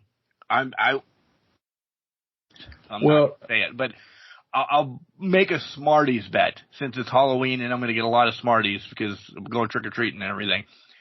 I will bet you a pack of Smarties. This match does not end because the Bang Bang Gang jumps in and then Max says, you guys fucking hate him as much as I do. Let's be friends and let's do this. I would agree because how do you book Kenny Omega and MJF that fast? And on Collision, it's going to bring people to Collision. Don't get me wrong, and I know that's why they did it. But that you're not going to get, to your point, you're not going to get a finish. It's a pay-per-view. Like that. That's a pay-per-view match. You need to get it. Shit on each other. Yep. Yeah, they need to get it to a pay-per-view. This is not the pay-per-view to do it. it could be down the line, but it's not now. It's just it's like what WWE does when a streak's on the line, you throw somebody at it to kind of thwart it. Like with Gunther in the streak, it was Gable. You know, you plug in play people, but for this streak for AEW, the guy's there. So Kenny Omega has to be the one that defends his streak as the longest reigning champion. Right. And that's opponent number 1 for MJF in the near future. Opponent number 2 is they're not even off the stage and you're getting the vignette from Wardlow.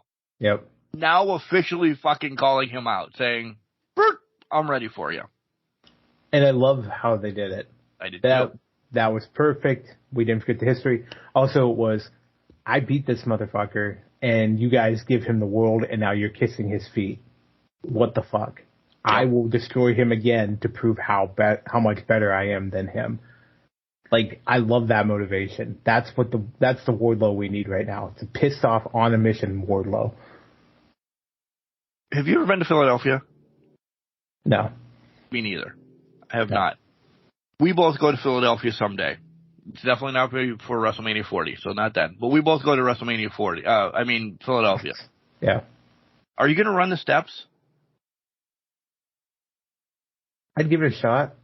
You know, maybe. Maybe, I don't know. This pod's not built for running anymore, but... Mine isn't either, but maybe the first... There's 3 layers? Yeah, there's 3 layers, then you get to the Rocky statue, I think. Yeah. I think I'll do the first one. Yeah.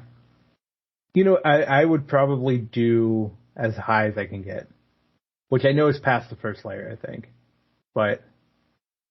Or we walk the first layer, get warmed up, and then definitely run the second 2 so we actually finish next to Rocky. Because we want to jump around like idiots. I at least do. Want to jump around that whole Rocky statue. Nah, I just want to collapse next to it. We could do 2. We could do 2. I don't think, I'm speaking real, I don't think we could do 3. Yeah, there's no way we're doing 3. 2 would push it for me, but I think I could do it. If I'm in the right frame of mind, I think I could push through it, yeah. I think I could do 2. So we'll walk the first one, make it as far as we can on the second one, but really make a mockery once we get around Rocky. Oh, absolutely. That's what you're supposed to do. Dark Order against Hook, and RVD. Hawk came back? When did I miss that? I didn't care.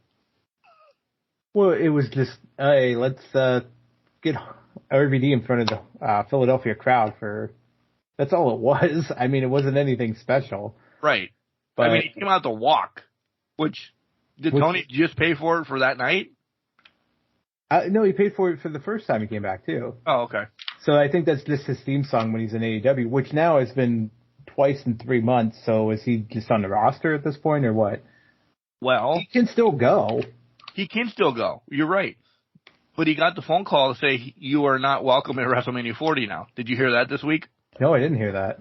Yeah. He got pulled off the card of WrestleMania 40. Because of his AEW stuff? Yep. And he's like, all right, I'm getting more work now. Yeah. Why wait around if I'm getting work? And he's in phenomenal shape. Better shape than he's ever been in WWE since the early 2000s. He might get like peace pipe down, too. I think he has. Yeah. So. Well, you can't smoke your own product. Because he has his own line, doesn't he? Right. Yeah. Can't smoke competition either, so you're screwed at that point. Sellers don't dip into their own stuff. Sellers don't dip into their shit. Not that we would know. Again, another Tony Storm video during a commercial. I know they're silent. I understand that. Can we feature, and I'm begging for it, can we feature one on the show? Well, I agree, but they're supposed to do what I think Sammy's cue cards did, and it's not hitting. I think I made this argument a couple of weeks ago. It's just not. I'm not staying tuned. I'm walking away. So somebody else. I didn't know somebody else was walking away. Like, I walk away from it because I don't want anything. Like, okay, fine. Now Luther's a part of it, and there's a butler. It's like, cool. Yeah. So this is the butler that's going to help her win. Wait. Okay, I'm jumping. No, that's fine. Jump. Because I need to know right now why Toni Storm keeps getting title shots without actually earning title shots. Can somebody tell me this? Because now the winner of the Ruby Soho Shida match, I assume, is in line to face Toni Storm to defend their title, which we know is Shida. Why is this happening? Like, why does Toni Storm get passes and then the champion like Shida has to earn her way? Like, I get this time she's defending the title, whatever. But why was Toni Storm named the champion, the number one contender? When it was a tournament back in August, why is Toni Storm advanced to the finals for her rematch, but Shida has to win a tournament match to get there? And we're not disrespecting her greatness in the ring or her character or anything. Like, we're not. I'm just questioning the booking. Logic here. The booking and the logic here. What is forcing that to be she's automatically in a title match? We've had nothing around we know she was in the title picture, but she has not been in the title picture for a month. So what exactly has pushed her to the top of the card in terms of contenders? I don't know. That drove me wild seeing it again play out. And again, it happens to Shida. Does somebody have something on Shida? Does Toni Storm have something on Tony Khan? I don't know. Can I tell you what they're going to do? In my mind of minds? What are you thinking? This is a year reset. Oh, it always is at Full Gear. No, this is from what happened a year ago, interim champion to who's coming back, to losing it to, I believe, Toni Storm's first opponent when she takes it off of Shida will be Thunder Rosa, who returns. Who returns at Full Gear. Because it's in LA. Because we have been expecting Thunder for months now, since Collision started. She hasn't shown up. We know she's at least, I think, 100% or at least able to go. And then the next pay-per-view, we get the full-fledged reset when Jamie Hayter returns in 2024. The first pay-per-view then. Yeah. And then the women's division's back. At full strength. Takes it back off of Rosa, and then we run with whatever. Yeah. It's been a long process. Because we've talked about the whole book women better match, etc. It's actually been a shit show. Yeah. Nothing against Saraya having it. She got her flowers. Cool. Was she supposed to? I don't know. Yes, probably, but not probably that way. Like, her faction was the strongest thing going. And then blew up in 2 seconds. Yeah. So I think this is the reset. Remember what we were doing a year ago? And Thunder got hurt and Jamie got hurt and this, that, da-da-da-da. Let's get back to that. How do we do it? That's a good point. Listen, I love all of the ones I named. The legend that Toni can win, lose every match. She's still interesting. We're going to follow her. Yeah. Her having it for another month or so and then losing it to Thunder isn't going to hurt her. No, it won't. Look at the character she can play. Yeah. Valid. Fair. That's what came in my mind. I like it. Darby and Sting come out, talk to Tony. He really loves Philadelphia. He forgot to thank them last week. He forgot to thank Darby, too, apparently. Yeah. Who is his greatest tag team partner he's ever had. And I wish I would have done... Listen, he then names Lex Luger. They won the fucking Crockett Cup. Name some other people that he's been aligned with. Oh, the NWO. Oh. Nothing against Darby, but no way you're going to say that's who's your favorite partner. Yeah. If you don't think that now sets up Revolution. Darby and Sting, yeah. You're blind or just refuse to accept anything. And then his present is listen, Ethan knows he's getting like a laptop before he goes to college. Mm-hmm. That's what the Ric Flair present was. Like, Ethan knows, okay, graduation next year, I'm getting a laptop, go to college. You know this years in advance. Boom. He's getting other things too, don't hate on me. But boom. This was Sting. Everybody in the wrestling world knew that Ric Flair was going to be his present. And Christian may be my new favorite fucking wrestler in AEW. Because it took you this long. I love Christian. I know, but so you only got a suit, gold change, and a black liver again. Died laughing. The weekend at Bernie's line, I was shitting. I was dying with that, but I don't know. Like, there's no God, or Ric Flair would have been dead 20 years ago. Oh, like, I didn't know if I want to bring that one up. That's a touchy subject, whatever. But I mean, but oh my God, he went full fucking Christian mode on him. Like, you think he can only make jokes about people's dead fathers, but no, he's gonna go full on. You're 70 years old and you're an alcoholic. I'm gonna go in on you, and that's Ric Flair can drink. That's where I'm going with that. But right, Christian, goddamn it, he came out and I'm like, oh, this is to me, and you people may hate me. Save the segment because it's awkward. That's Ric Flair. Like, I didn't know what the fuck his present was. It wasn't a Flair promo. It wasn't a Flair promo. It was what it was. But then when Christian came out, I'm like, okay, now this is entertaining. This is something we're not fucking around. But they also, is Flair sticking around? Until March is what he said. He's riding his coattails till March. So I'm like, what the Revolution's in is in March, which I'm like, we're just gonna have Ric Flair tag along with Sting and Darby. Yep. For the next 6 months, 3 months, whatever it is. Odd fucking couple there. How often is he on? Well, I feel like it's gonna be probably pay-per-views and then maybe some one-offs that they need to do. Because they'll probably have a Charlotte show, they'll do an Atlanta show. Because it's going to be Sting's farewell tour, so it's going to be big places in Stinger's career.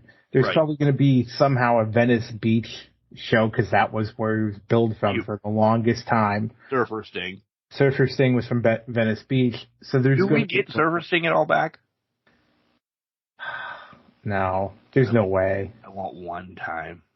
I don't know if it's going to be the blonde hair, but at least like the neon. Neon. Yeah, I mean, the closest we were getting back to it at this point was Punk dressing up like it. But, well, except for Brian Cage, who seems to be dressing as Surfer Sting a lot. But Ric Flair, he probably wasn't supposed to say WrestleMania. No, he probably wasn't. But WrestleMania, they don't have the right to Clash of Champions either. They don't, but it's Ric fucking Flair, and Triple H is running WWE, so it's not. He's gonna be like, come on, man, just. And Triple H is probably gonna be like, well, it's fucking Flair, so I guess I gotta bite the bullet on this one. We'll have when he's done in AEW, he'll be back for WrestleMania. Oh yeah, he will be 100%. Yeah. You thought the beginning of this was awkward?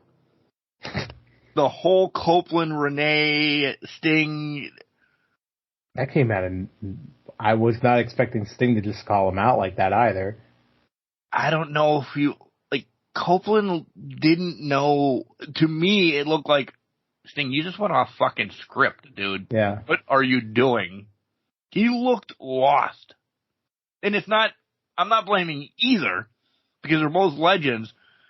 But Copeland was like, I don't know what to fucking say to come back.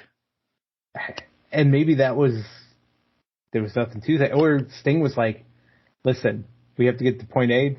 from point A to point B. In a second?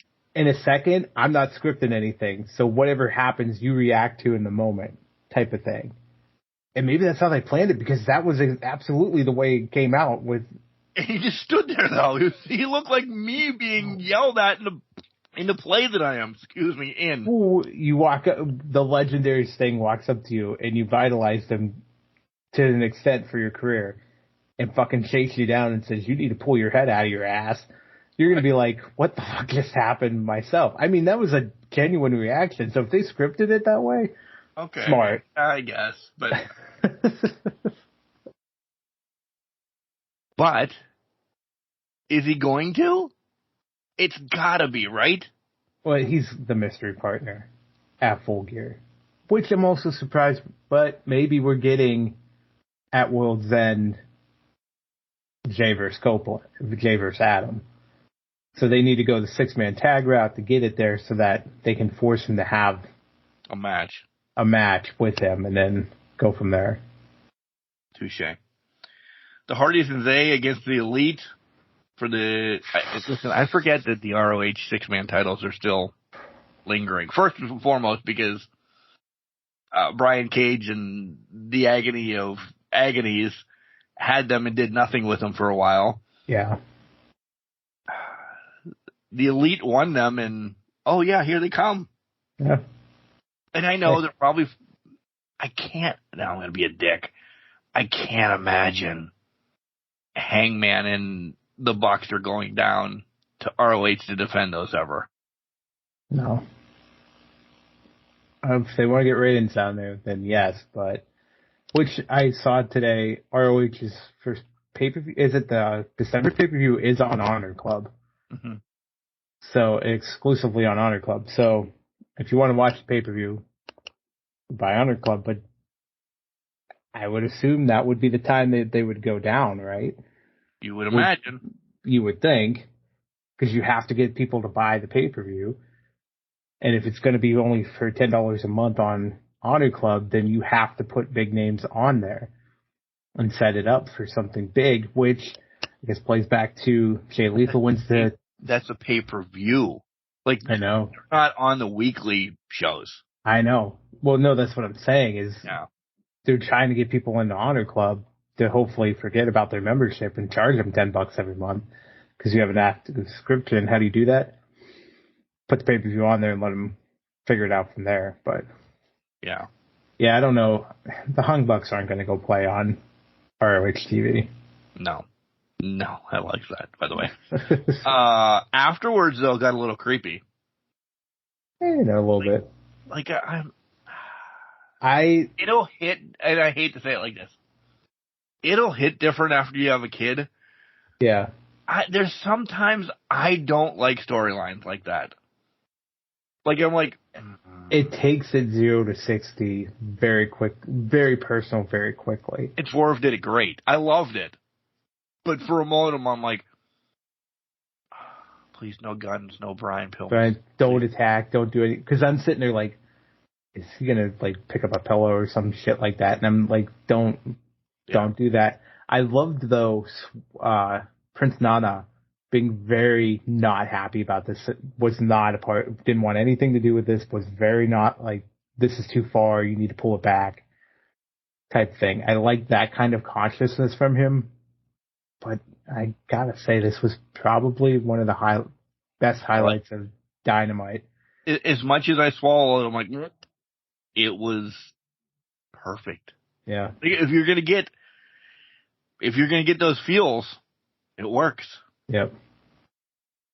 We talked about Ruby against Sheeta. I mean, yeah. I gotta address this. What was Ruby's plan here? To get disqualified so she didn't win the title? That was the plan? That was her whole shtick? It's green paint. Here, you got me down there now. It's green paint. The referees have seen the paint before. Yeah. You're wiping your face. Go out and... I thought she was going out to get water and wipe it on her face. Yeah. Till, like, the paint was off. And then go back in and show, I don't know, was it Remsburg? I don't know. Right. to say, look, she got me, but I wiped it off. She grabbed the title. And goes to take a shot in front of her. It boggled my mind. Yeah. I'm like, this ending makes no sense for me whatsoever. Because the ending was not needed. No, it wasn't. Because Tony was in Gorilla waiting to come out. Yeah.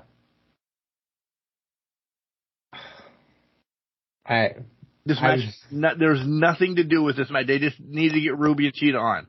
Yeah, that was it. And they got them on, and then they just had a complete brain fart of whatever comments that booked this one. We would have booked it better. Because we would have been sitting there like, well, that's a disqualification. She loses the title shot at that point. Why would we get her in trouble with that? So we throw it out the window. Right. So I don't know whose Brainiac idea it was, but it did not land. It didn't work. And we get another challenge. Go, we got the hand Wait. up. Okay. Go to the challenge first. And then we'll come back. Because I was going to go main event. Oh, yeah. Yeah. We get another challenge to MJF. His third of the day. Joe's like, hey, I want my rematch. Why is Joe? It's Joe. I understand. But why is he getting a rematch? He lost.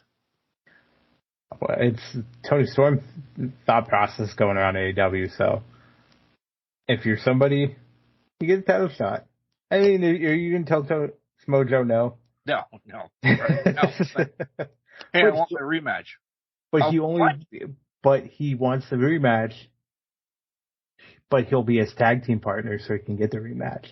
Little quid pro quo on that one. So you need a tag team partner? I'll be your tag team partner. I just get a rematch based off of that. He's going to have, mind blown. Everybody that challenged him is going to be his partner. I think except Wardlow. Because how do you pull Wardlow into that picture? I'll give you first match. This way, you beat me. These guys don't deserve anything. Okay, that's fair. Yeah, so then he's got Omega, Joe. Oh, that's the old adage. Keep your friends close, but your enemies closer. Get my title back. You guys all get rematches. And then he'll be the scumbag and be like, well, I can't make matches. Yeah. Thanks. We'll all pop for it. But, yep. Exactly. And then that creates matches down the line. Or them just decimating him. Until the end of time. Yeah. Orange and Okada, which I didn't know this match was happening. Orange and Okada against Danielson and Claudio. That was my thing at the beginning of the show. I'm like, fucking Okada's here and nobody announced it? Like, what? And then I thought it was just Orange against Okada. When I was doing my notes, I'm like, Orange and Okada. Oh, yeah, this is a great way to end the show. And then they come out and they're like, and their opponents, the BCC. Wait, what?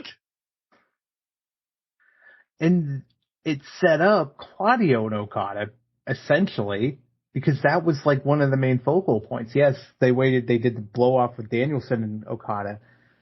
But it was Claudio and Okada staring each other down after everything was said and done when it all wrapped up. And I'm like, oh shit, we're going here? Yeah. In the match itself. Was fantastic. Yeah. Yeah. But out of this, there is 28 matches, 28 matches that can happen, and I'm like, I want to see them all. One night. Oh, yeah. Well, then you had BCC. Best Friends were down there. There was another. Hook was down there. It turned into a 5-on-5. Yeah. Basically looking at it, and I'm like, are we getting a 10-man tag at some point for all of these guys? Is that Full Gear? Where it's these 5 against that 5, and that means we have Okada and everybody staring down the barrel of a gun. Watch Okada be a part of ROH, the pay-per-view. No. You do 5-on-5 at Full Gear. Think about this, 5-on-5 on Full Gear. It extends the story. Claudio and Okada how do you get people on to the streaming platform for the first pay-per-view solely on it? Yeah, especially Put Okada on. Especially worldwide. What? Yep. Put Okada on it. Fuck my life. Good call. If it's not Claudio, it's somebody in Okada's wrestling. I will bet Okada's wrestling on ROH's December pay-per-view. I would imagine now. Yeah. Yep. What do you get, 90-day visas? Yeah, 90-day visas. Have them booked through the end of the year into January. Done. Well, no, have him booked through the end of the year, and then he goes to Wrestle Kingdom and fights whoever he fights at Wrestle Kingdom. Yeah. That's money. That's how you make it. And that's why he's the Rainmaker. He's the Rain. He's the Rain. And they gave the people what they want. We forgot about that. They gave the people what they want. Yeah. When they hugged, I popped. I was very happy. I had my money's worth. I was happy I paid my cable bill this month. Anything else on AEW? No, I'm interested to see how Collision pans out tonight for you guys, and then let's see if Abaddon does get a title shot out of this Fatal 4-Way that's coming up here. I hope so. I hope so too. I know it's just for Halloween, but I think it'll be a fun change of pace. But it's a pretty stacked card for that Fatal 4-Way. So I'm kind of excited for that. Santana and Ortiz, obviously, I'm excited. Rampage might be a must watch. Yeah. So last night for you guys. Well, last night for you guys, but yeah. I don't think WWE is going to be as long as AEW. I'll tell you that right now. I'm going to make a prediction that's true. So. Okay. We'll be back for maybe 15 minutes more of the podcast. This is Amber Rodriguez, the Plague Doctor, the Mad Esthetician, and Can Crushers podcast just got perfect like me. Welcome back, everybody. We're back without the riz of Jey Uso trying to pick up mommy or the Charlotte college football head coach who's got sons out, guns out right now, and he's cut a V-neck into this t-shirt. Biff. I don't know his last name. I don't know Biff's last name, but this motherfucker has made me a Charlotte fan. I don't care. You know what my first thought is? What? NCAA next year in August. They better have it cut off. I'm running with Charlotte to the national championship. If they don't have Biff in the game or have the option to create a coach with a cutoff on, he's going to have the best NIL deal out there. Oh, he has to. This motherfucker, he's living our dream right now. I will skip. I know wrestling's over. I mean, football's over by the time I go down to WrestleCade, but I sure as shit would skip Saturday at WrestleCade to go see Charlotte just in the hopes of meeting Biff. Just to see Biff show up somewhere. Oh my God. Well, we got to see if they're in town. I mean, they're not. The season's over by Thanksgiving weekend. Well, you still have Ohio State, Michigan. You have rivalry weekend that weekend. So I'm looking it up. Do you really think I'm going to skip WrestleCade though? I know you're not skipping WrestleCade, but I'm still looking up to see what Biff's up to that weekend. Biff's my hero right now. All right. Let's see here. He's in South Florida, anyways. Oh, see. Come on, Biff. Fucking Biff. God damn it, Biff. He's got to go impress the Florida folks. So, anyways, Biff has no bad blood with anybody. No, he does not. Biff is still looking for that cruel summer with the way he's rocking these guns out. All I'm saying is, level of Riz is Jey Uso and Biff. Everybody else is below that. Oh. So that's where we're at right now. This motherfucker. We both went to get beers during the break. And this is the first thing I saw when I came back into the studio, besides the dogs following me. And I'm like, all right, let's play with the dogs for 5 minutes to extend this segment a little bit because, I turned to the TV and fucking Biff's walking off the field with a cutoff. I'm like, who is that? And then they put his name up, Biff Cargaglione or whatever. I don't know. Biff, if you're listening, I apologize. But because he's probably a huge fan. He definitely crushes cans. Oh, he crushes cans on the daily. Oh, and trust me, he's off tomorrow. He's going to be crushing them cans big time. And then I walk into my office and I sit down and I'm like, who is this motherfucker? Sun's out, guns out going on over here. Head coach, Charlotte. Biff, Maybe we that's love why you. they're 2-5. That might be. They're so intimidated by his guns out that they just can't win a game. We love you, Biff. Me too. I need Biff tattooed somewhere on me now. Biff Martinez. No, because that's going to run too far. Shut up, Donnie. You're already laughing. Donnie Vampino. Shut your mouth. You know, those promises I made you, not happening. Let's talk about SmackDown last week, huh? Let's do it. Or let's talk about WWE in general? Yeah, probably WWE in general, because it's been... SmackDown was probably the highlight of WWE in general last weekend. I mean, we had Heyman and LA Knight interaction, which was funny in its own right. And it helped put LA Knight over, but if anybody and their mother thinks LA Knight is anywhere close to winning Crown Jewel... Listen, this is a great talking point that'll extend this segment a little bit. People are losing their shit on TikTok saying that LA Knight is going to be buried by losing to Roman Reigns. No. First and foremost, he's not losing. He's going to come damn close to beating Roman. Yep. And then everybody and their brother. Roman's not winning clean. No, he never, yeah.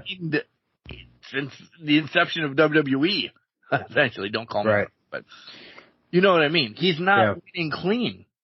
Something's going to happen to set up Survivor Series where, guess what? LA Knight's going to be on that team. Yep. You're going to get this interaction again between Roman and LA Knight. Won't be for the championship, whatever. But LA's in the main event for this month and next month. Yeah. And I know they're the same month. I understand that. But pay-per-views are premium level. Yeah. But they get the taste of it, right? Yeah. You get the taste of LA Knight in the main event. They can vet it out. Is it going to drive buys? Is it going to, or is it just people are just talking his name in the arena? So this is his trial period. He's just not getting a title because there's no place for him in the title picture right now. No. Next year, maybe, but right now, no, because there's already plans in place to get us to Mania and get those titles where they need to be. Yeah. So. I did like Santos and Montez. Yeah. Well, it goes back to Montez and Santos too, but those two are the future, and we really need to get Montez giddy-upping towards a title picture hunt, or at least a single star status type thing. Yeah. I know we're still lingering with Bobby and they take losses and you wonder and this, that, and the other thing. They need to join but then become single. I think this helps them out being with Bobby, but I think they need to shake hands and say, we're together. I have your back whenever you need you, but I need to go after the IC title. You need to go after the 24/7 title, whatever. Yeah. And maybe Bobby can just force that to happen where he's like, we are single stars here. You go IC title, you go US title, and they can separate from that regard. And to that point, that also gives Dawkins a stronger talking partner because he can stay with Bobby on SmackDown and get more training. Tez can run on his own on Raw and really start building that up and build up that repertoire to go against Gunther and that. He can carry it on his own. Yeah.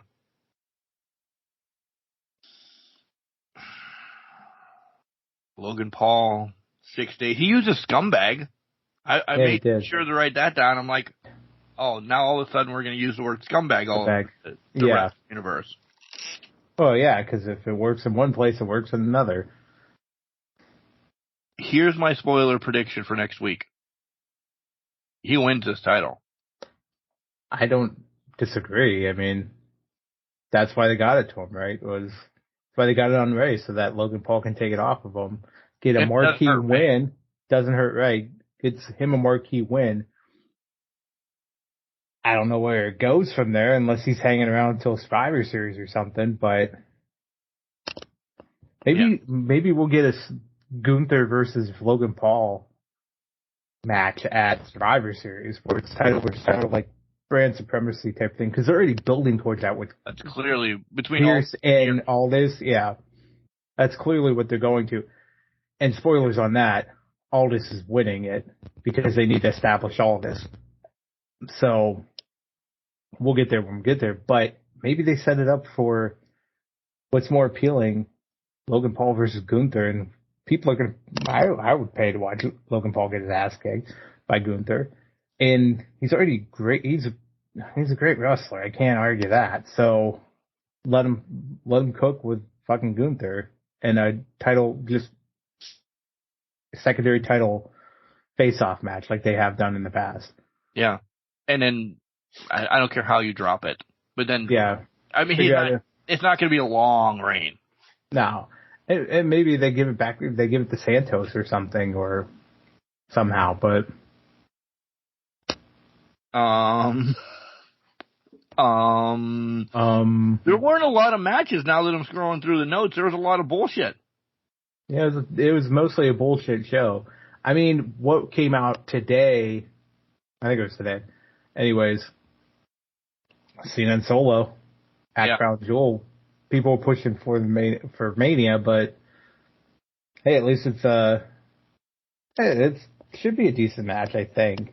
But I don't know. Solo get the question, and this is awesome that this all, like, WWE listened to Ask Can Crushers, apparently. Is this Solo's win? I think it has to be Solo's win, right? Because what does John Cena beating Solo do? Nothing. If anything, Solo should beat him so bad he has to leave TV because his 8 weeks are up. Yeah. Like, Solo should win this match decisively. Decimating. Yes. Decimating him. Yep. You know, what is it called? The Samoan... The Samoan spike. Yeah, thank you. Yeah.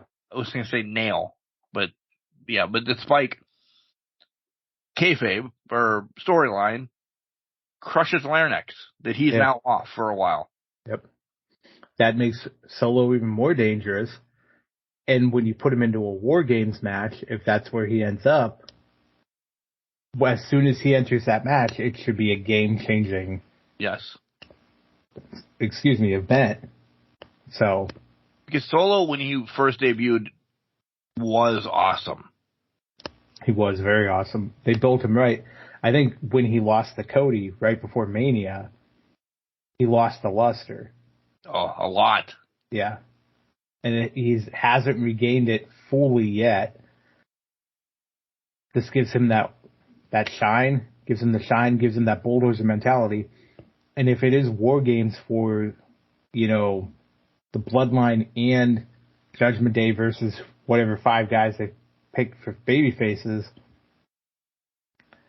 then you have to sit there and say, well, okay, then Solo has to be your last guy in, and he has to be the difference maker for the team. That team. To put over Bloodline Judgment Day. Yeah. Blood Judgment. I was trying to think of. Yeah.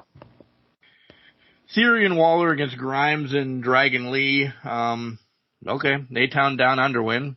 Yeah. I like them as a team. Yeah. But I think Waller has been misused since he's come up too.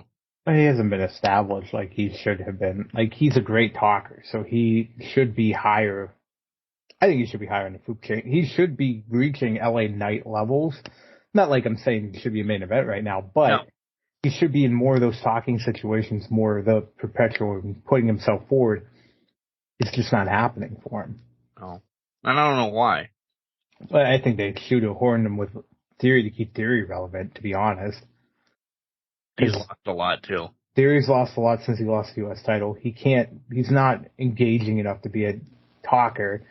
And let's be honest, he's not, besides the looks, there's not a lot, there's some charisma, but not a lot of charisma there. He's a young Cena. Without a young Cena that they haven't figured out how to use yet, because they don't want to use him as a young Cena. Right. Because they have others in mind for that. Yes. Yeah. Then we get Flair. Main event was Flair against EO for the championship. Yeah. Right? It was for the championship. It was for the title. So why was Dakota holding it the whole match? Shouldn't it be... It's not Sam. Sam's on Raw. I understand that. But the girl announcer, timekeeper, all of that, shouldn't it be at the timekeeper's table if it's for the title? Yeah, but think about it this way. Paul Heyman would hold Roman's titles during his whole matches too. So for WWE, they set a precedent where you can do that instead of giving it to the timekeeper, where like normal companies would be like, okay, you get the title and then we'll come do some angle with you to get the title away from you and then use it. That's not the key. The ref holds it up. Hands it right off to the timekeeper. That's who owns it.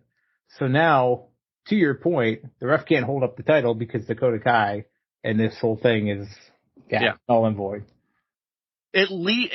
I remember at least the ref would hold it up for Roman's matches, give it to the timekeeper, and then Paul would go over and say, "You're not worthy enough to hold this," or something, something like that. Yeah. And I don't think that's not Dakota's shtick or Damage Control at all, because they're not on the Paul Heyman level to do that. The timekeeper should give it up to them. So we're just, fuck it. We won't even show the title. Yeah, it's for the title, but it's not for the title. It's almost like somebody stole the title and now they're wearing it instead of the champion. But yeah. Right. By the way, I really want, when she gets off her injuries, I've always been a Dakota fan. Agreed. I think she needs to shine when she's healthy. I think she should just blow up Damage Control to begin with when she gets off her injury. And I'm like, just start taking, I don't care what she does, but like, to your point, shine, break away. We need a Damage Control breakout, but just blow up the group. Like, you can attack anybody, you can do anything. Also, 99 catching ability from Dakota. Yeah. Catching ring gear. Just not looking, just catching shit out of midair. Madden player, 99 club. Get her a trophy, guys. Flair using a fall away slam again on the second rope. I love that so much more than a suplex. Both of these guys brought it. And the whole Bret Hart with the whatever the hell he had on, the body armor finish, with just using the belt. Yeah. That was a nice little touch. It was. I like that a lot. I enjoyed this match.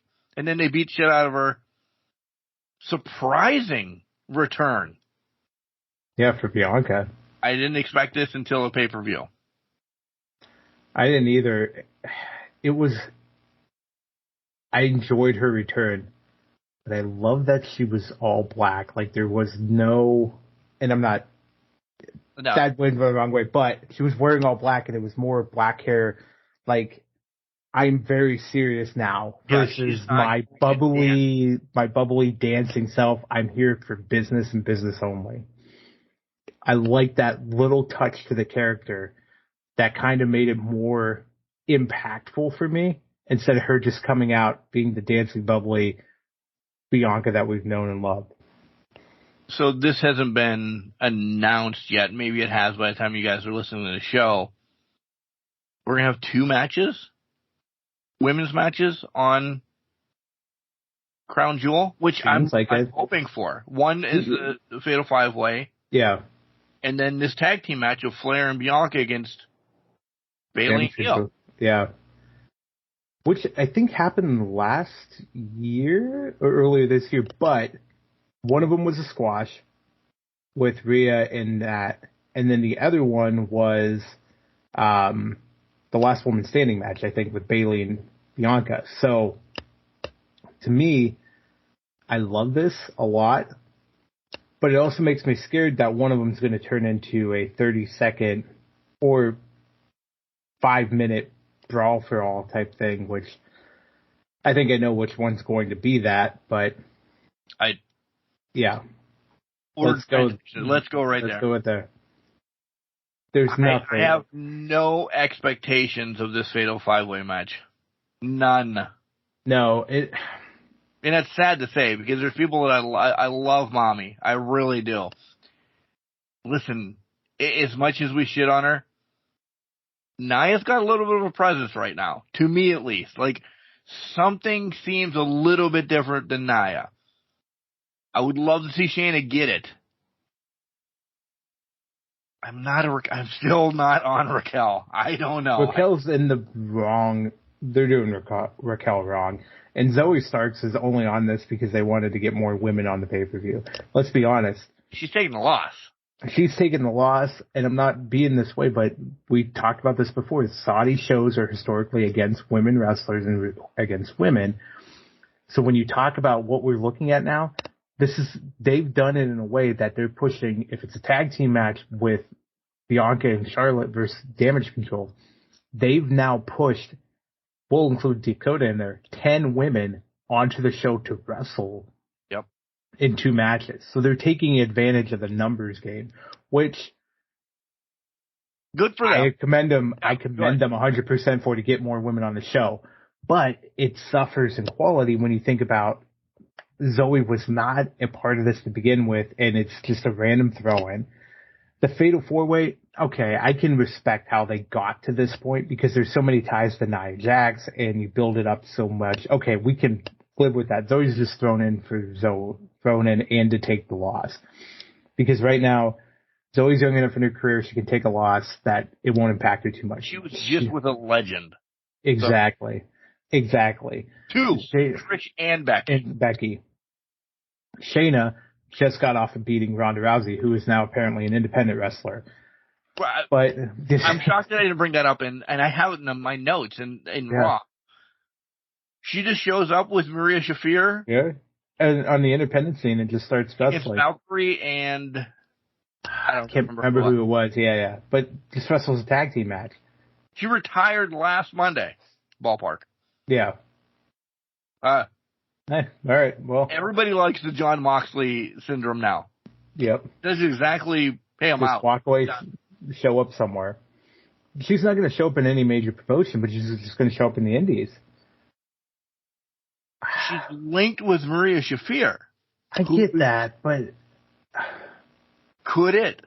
And I will cringe if she shows. Maria talk her into saying, "Come and do a couple one-offs." If she talks her into coming to do one-offs, we're talking about AEW people. AEW, and they need to build the matches. There better be a mouthpiece that you input that can be strong enough to carry both of them through what they need to do. There's nobody on the AEW roster I want to see get in the ring with her. No. Oh, God, absolutely not. I don't think anybody... On the AEW roster, I'll say it then because I'll be the bad guy. I don't think there's anybody on the AEW roster that wants to get in the ring with her. Yeah. I mean, I can't disagree with that. Unless they build something up real quick to have a match with Marina Shafir. So that, and this could be happening on the independent scene, they're just building up a match so that they can have a one-off. Like, she can wrestle her friends in it.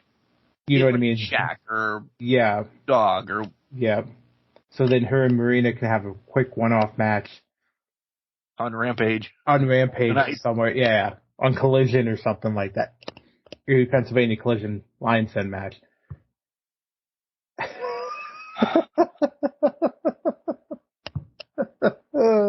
I just got so disgusted right with you. You know what? That's the second person who's going to that show that's been disgusted with me about it. So the other one I told was Mr. Hetrick when he brought up he just wants to see Danielson wrestle, and I said, watch that tonight. Danielson's on commentary. Right. And he was not happy with that comment. But, I mean... I was pumping him up saying, hey, it's his show. He's 9 out of 10 going to be there. And here's this fat asshole over here saying, he's going to be on commentary. He's not going to be on the show. Now he's injured. Yeah. Oof.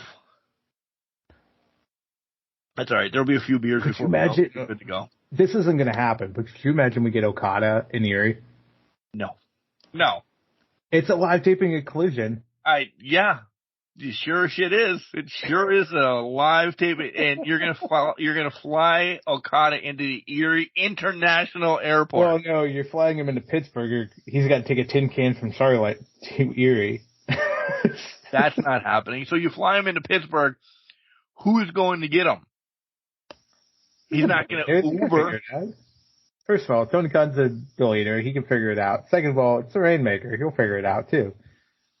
Is Tony Khan, and I hate to say this, Tony Khan even going to be at Collision? He has to be because he's the one that runs the shows every week. I know. So. And we're knocking Erie.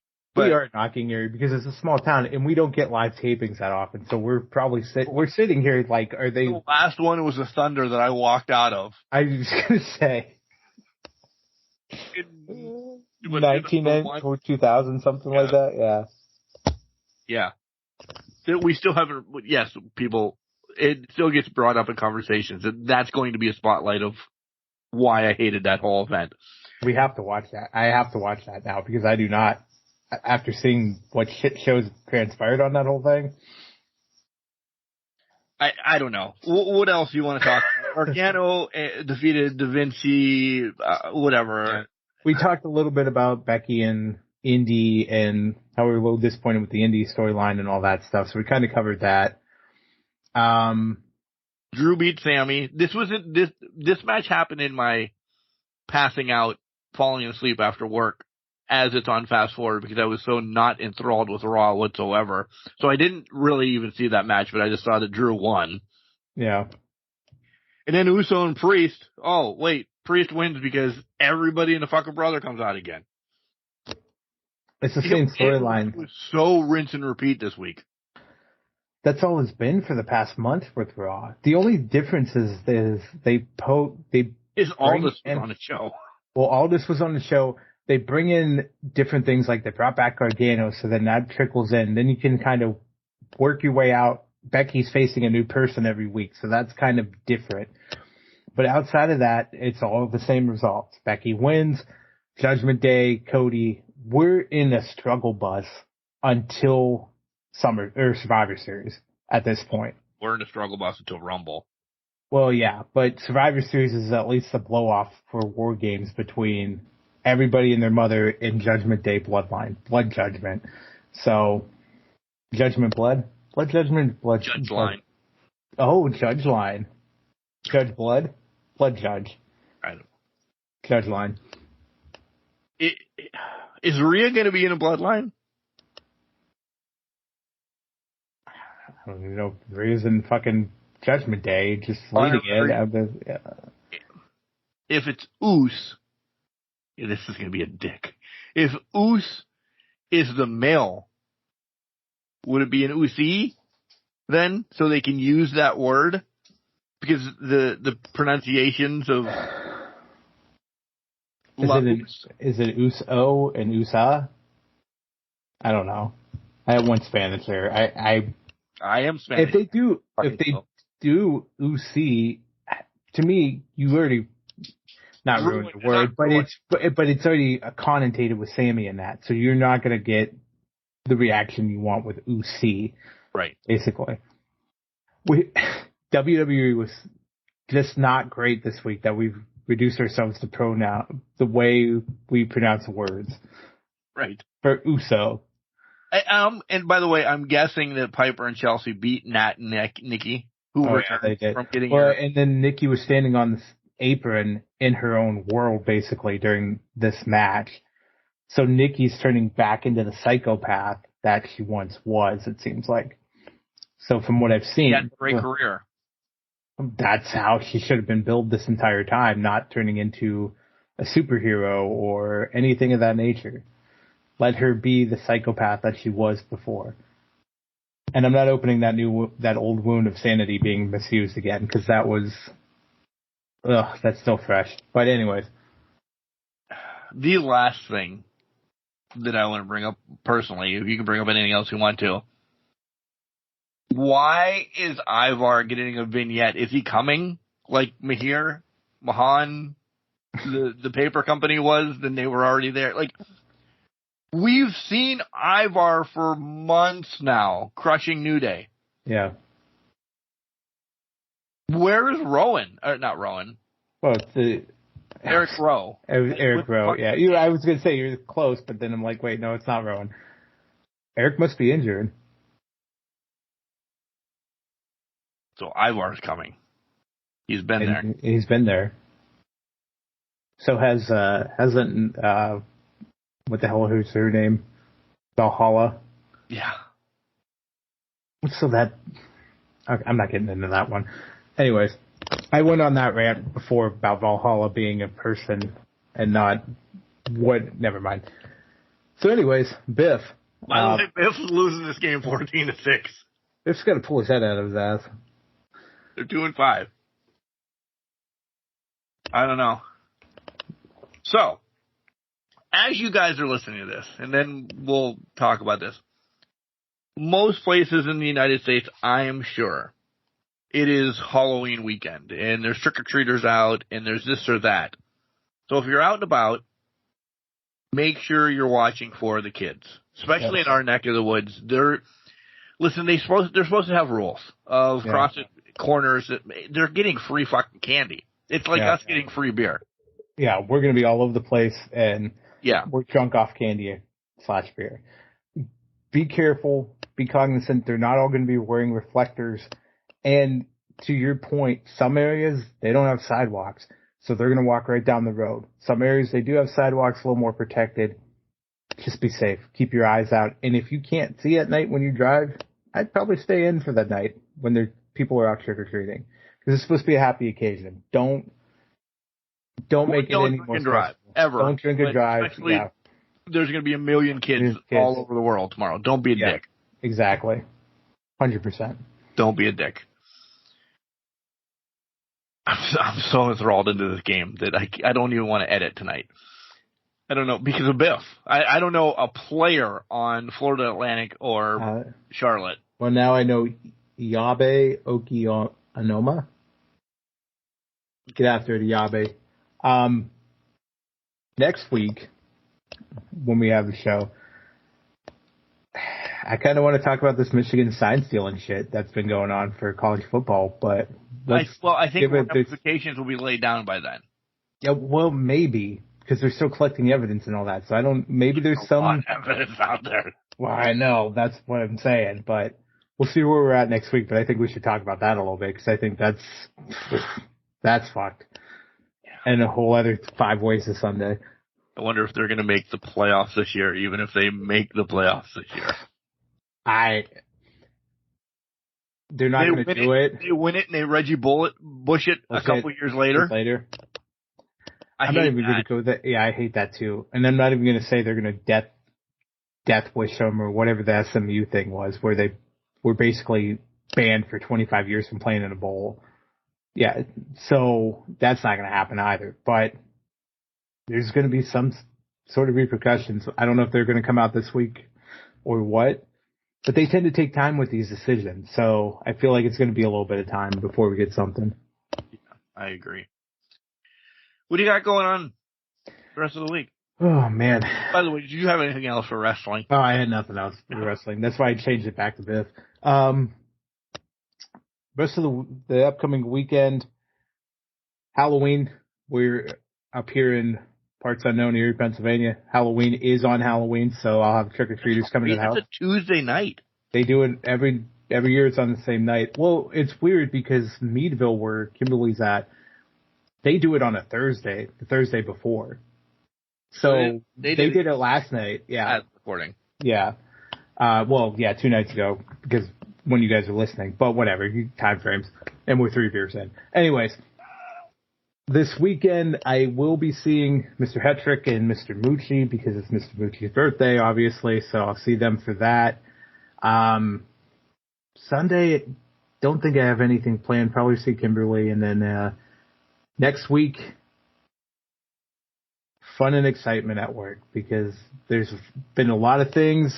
We talked about me shifting back to the office, so there's more things trickling down. And, So we'll be dealing with that and some candy delivery. But that's about it. What about you? What are you up to?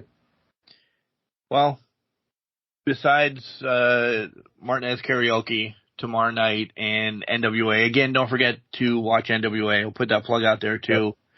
Yep. I think it's going to be the turn for NWA. So I'm really excited for it. I think a lot's going to happen that we'll maybe glance over it next week. Couple interviews next week. Again, getting what I can in the hopper for the time off. So I know we're going right now, play practice. We're doing scene by scene, really making sure it's all good. And then next week, we're going to start doing full rehearsals, essentially, whole play every night. So that's going to take a lot of time up. That's it. Work. I mean, you're a busy man. Busy man. And I come home, and play practice usually starts at like 5 o'clock most of the time. Starts at 5 o'clock. So I come home 1 o'clock, get my wrestling in, get my couple YouTube shows that I must watch in, this, that, or the other, power nap for 45 minutes, and I'm like, man, I wish I didn't have to go to play practice. Because I hate going anywhere. This sounds horrible. I hate going anywhere until I'm there. And then look out, because the first 5 minutes, oh, how's Mark? I just woke up, I'm up at 4 o'clock in the morning. Give me a minute, blah, blah, blah, blah. And they're like, what, do you drink coffee right now? No, I have to go to sleep as soon as I get home from this. I cannot drink coffee. So it takes a couple minutes for me to do whatever. And then as soon as I get home, house flips are, oh my God, you should have saw the new thing that I did. I made them. They're like, so. And it's like 10 o'clock at night and they're all like, and I'm like, okay. They're ready for bed. And I'm like, but I did this. I did a cartwheel tonight. They're like, good, you did a cartwheel. We're proud of you. We're proud of you. Right. So, again, before we sign off, guys, if you love the show Wednesday about, I want to say top 10 spooky wrestlers, but it wasn't. It was just spooky wrestlers. We want to do more like that. And we want to hear from you some that you want to hear us do. Yes. So give us the ideas. Yeah, give us the ideas. And yes, we'll put them in the hopper. And I'm not going to say we're going to do them if Bob Smith sends us top table matches. It might not be next week that we do it. Right. But continue to listen, because essentially we're going to love it and we're going to steal it. And as I said, we may not be alone when we do these. And that's really cool. That'll be exciting.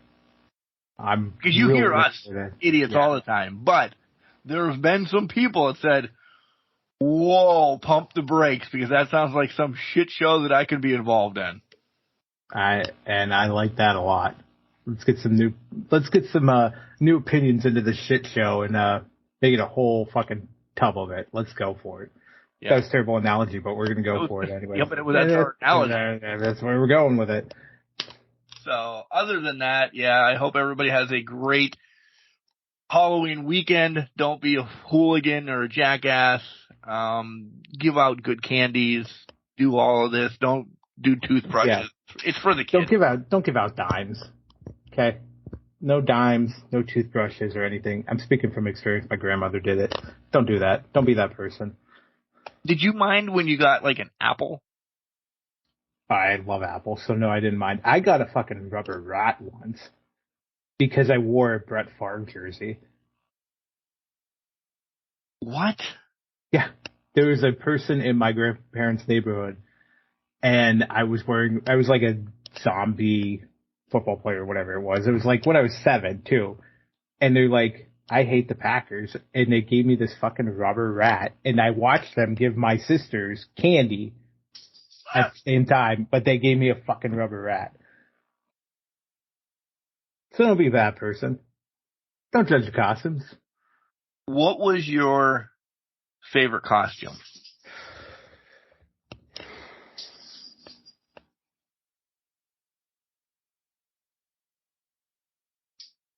One year dressed up as Robin, but it's because Robin, the superhero, It's because I we did think did a Robin whole, would be able- yeah, we did a whole group costume thing with it. So somebody was Batman, somebody was Robin, somebody was a Joker, things of that nature. So we did a whole DC thing, and that was pretty cool to me.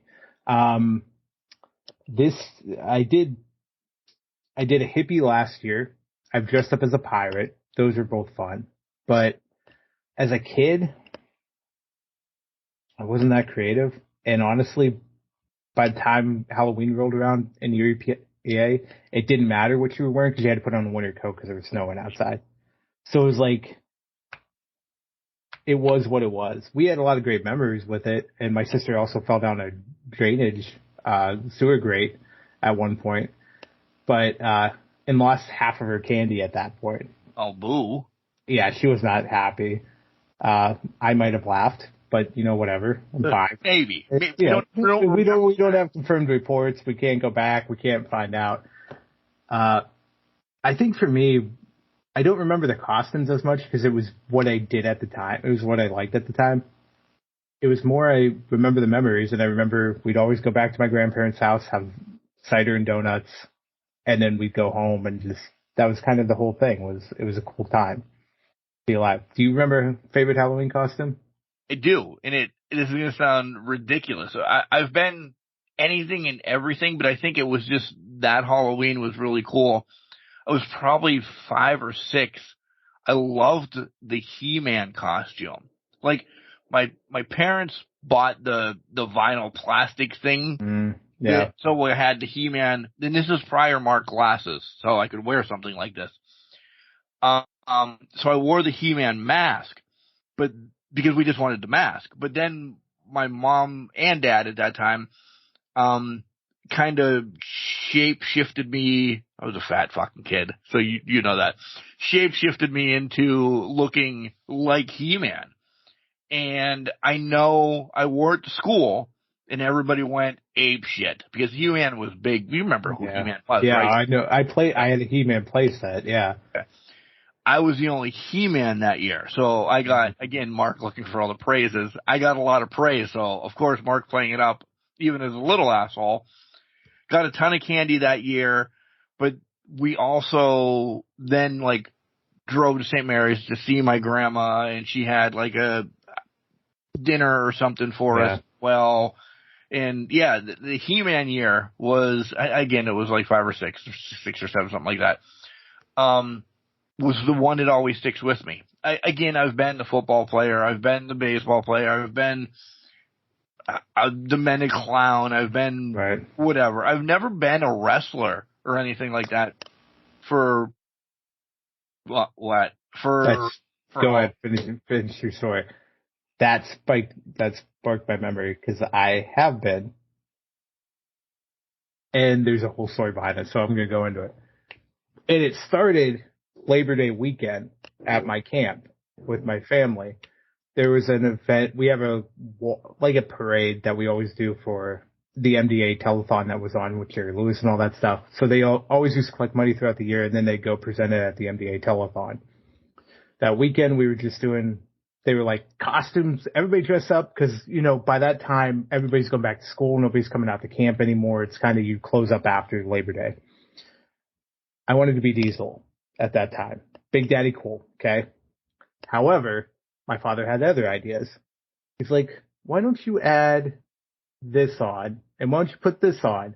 You know what? Let's put this inflatable snake around your neck. You ended up Oz? No, I'm kidding. No, I ended up looking like Jake a mix of Outback Jack and Jake the Snake because I had the fucking hat on for Outback Jack, but I had Jake the Snake, and then I had tank top. It was what it was, but the costume sticks out to me because A, got a lot of compliments on it. We rode around in the little parade around the campground. B, I made it on to the NBA telethon local broadcast because my camp was like, hey, you dressed up, you went for it. Why don't you come with us to present the check for the Campers, what was Campers Hill at that time? So I went on, and I ended up on NBA telethon, very quiet, didn't speak a lot, but I had my inflatable snake and all that stuff on. So, and I ended up being that for Halloween that year. So, I loved it. That's cool. Outback Snake. Yep, Outback Snake, man. So, it was, I was more or less an independent wrestler at Right, stealing gimmicks. Literally at the bingo hall at Camper Show, because we had a bingo hall up there. So it worked. Yeah. So stealing gimmicks and stealing moves. So. All right, guys, we love you. We love you. We do love you guys. Remember, just because you're trash doesn't mean you can't do great things. You're a garbage can, not a garbage can not. Make sure you tell your loved ones that you love them. Whoop, whoop. See, I'm already falling off the wagon here. Because you never know. Happy fucking Halloween.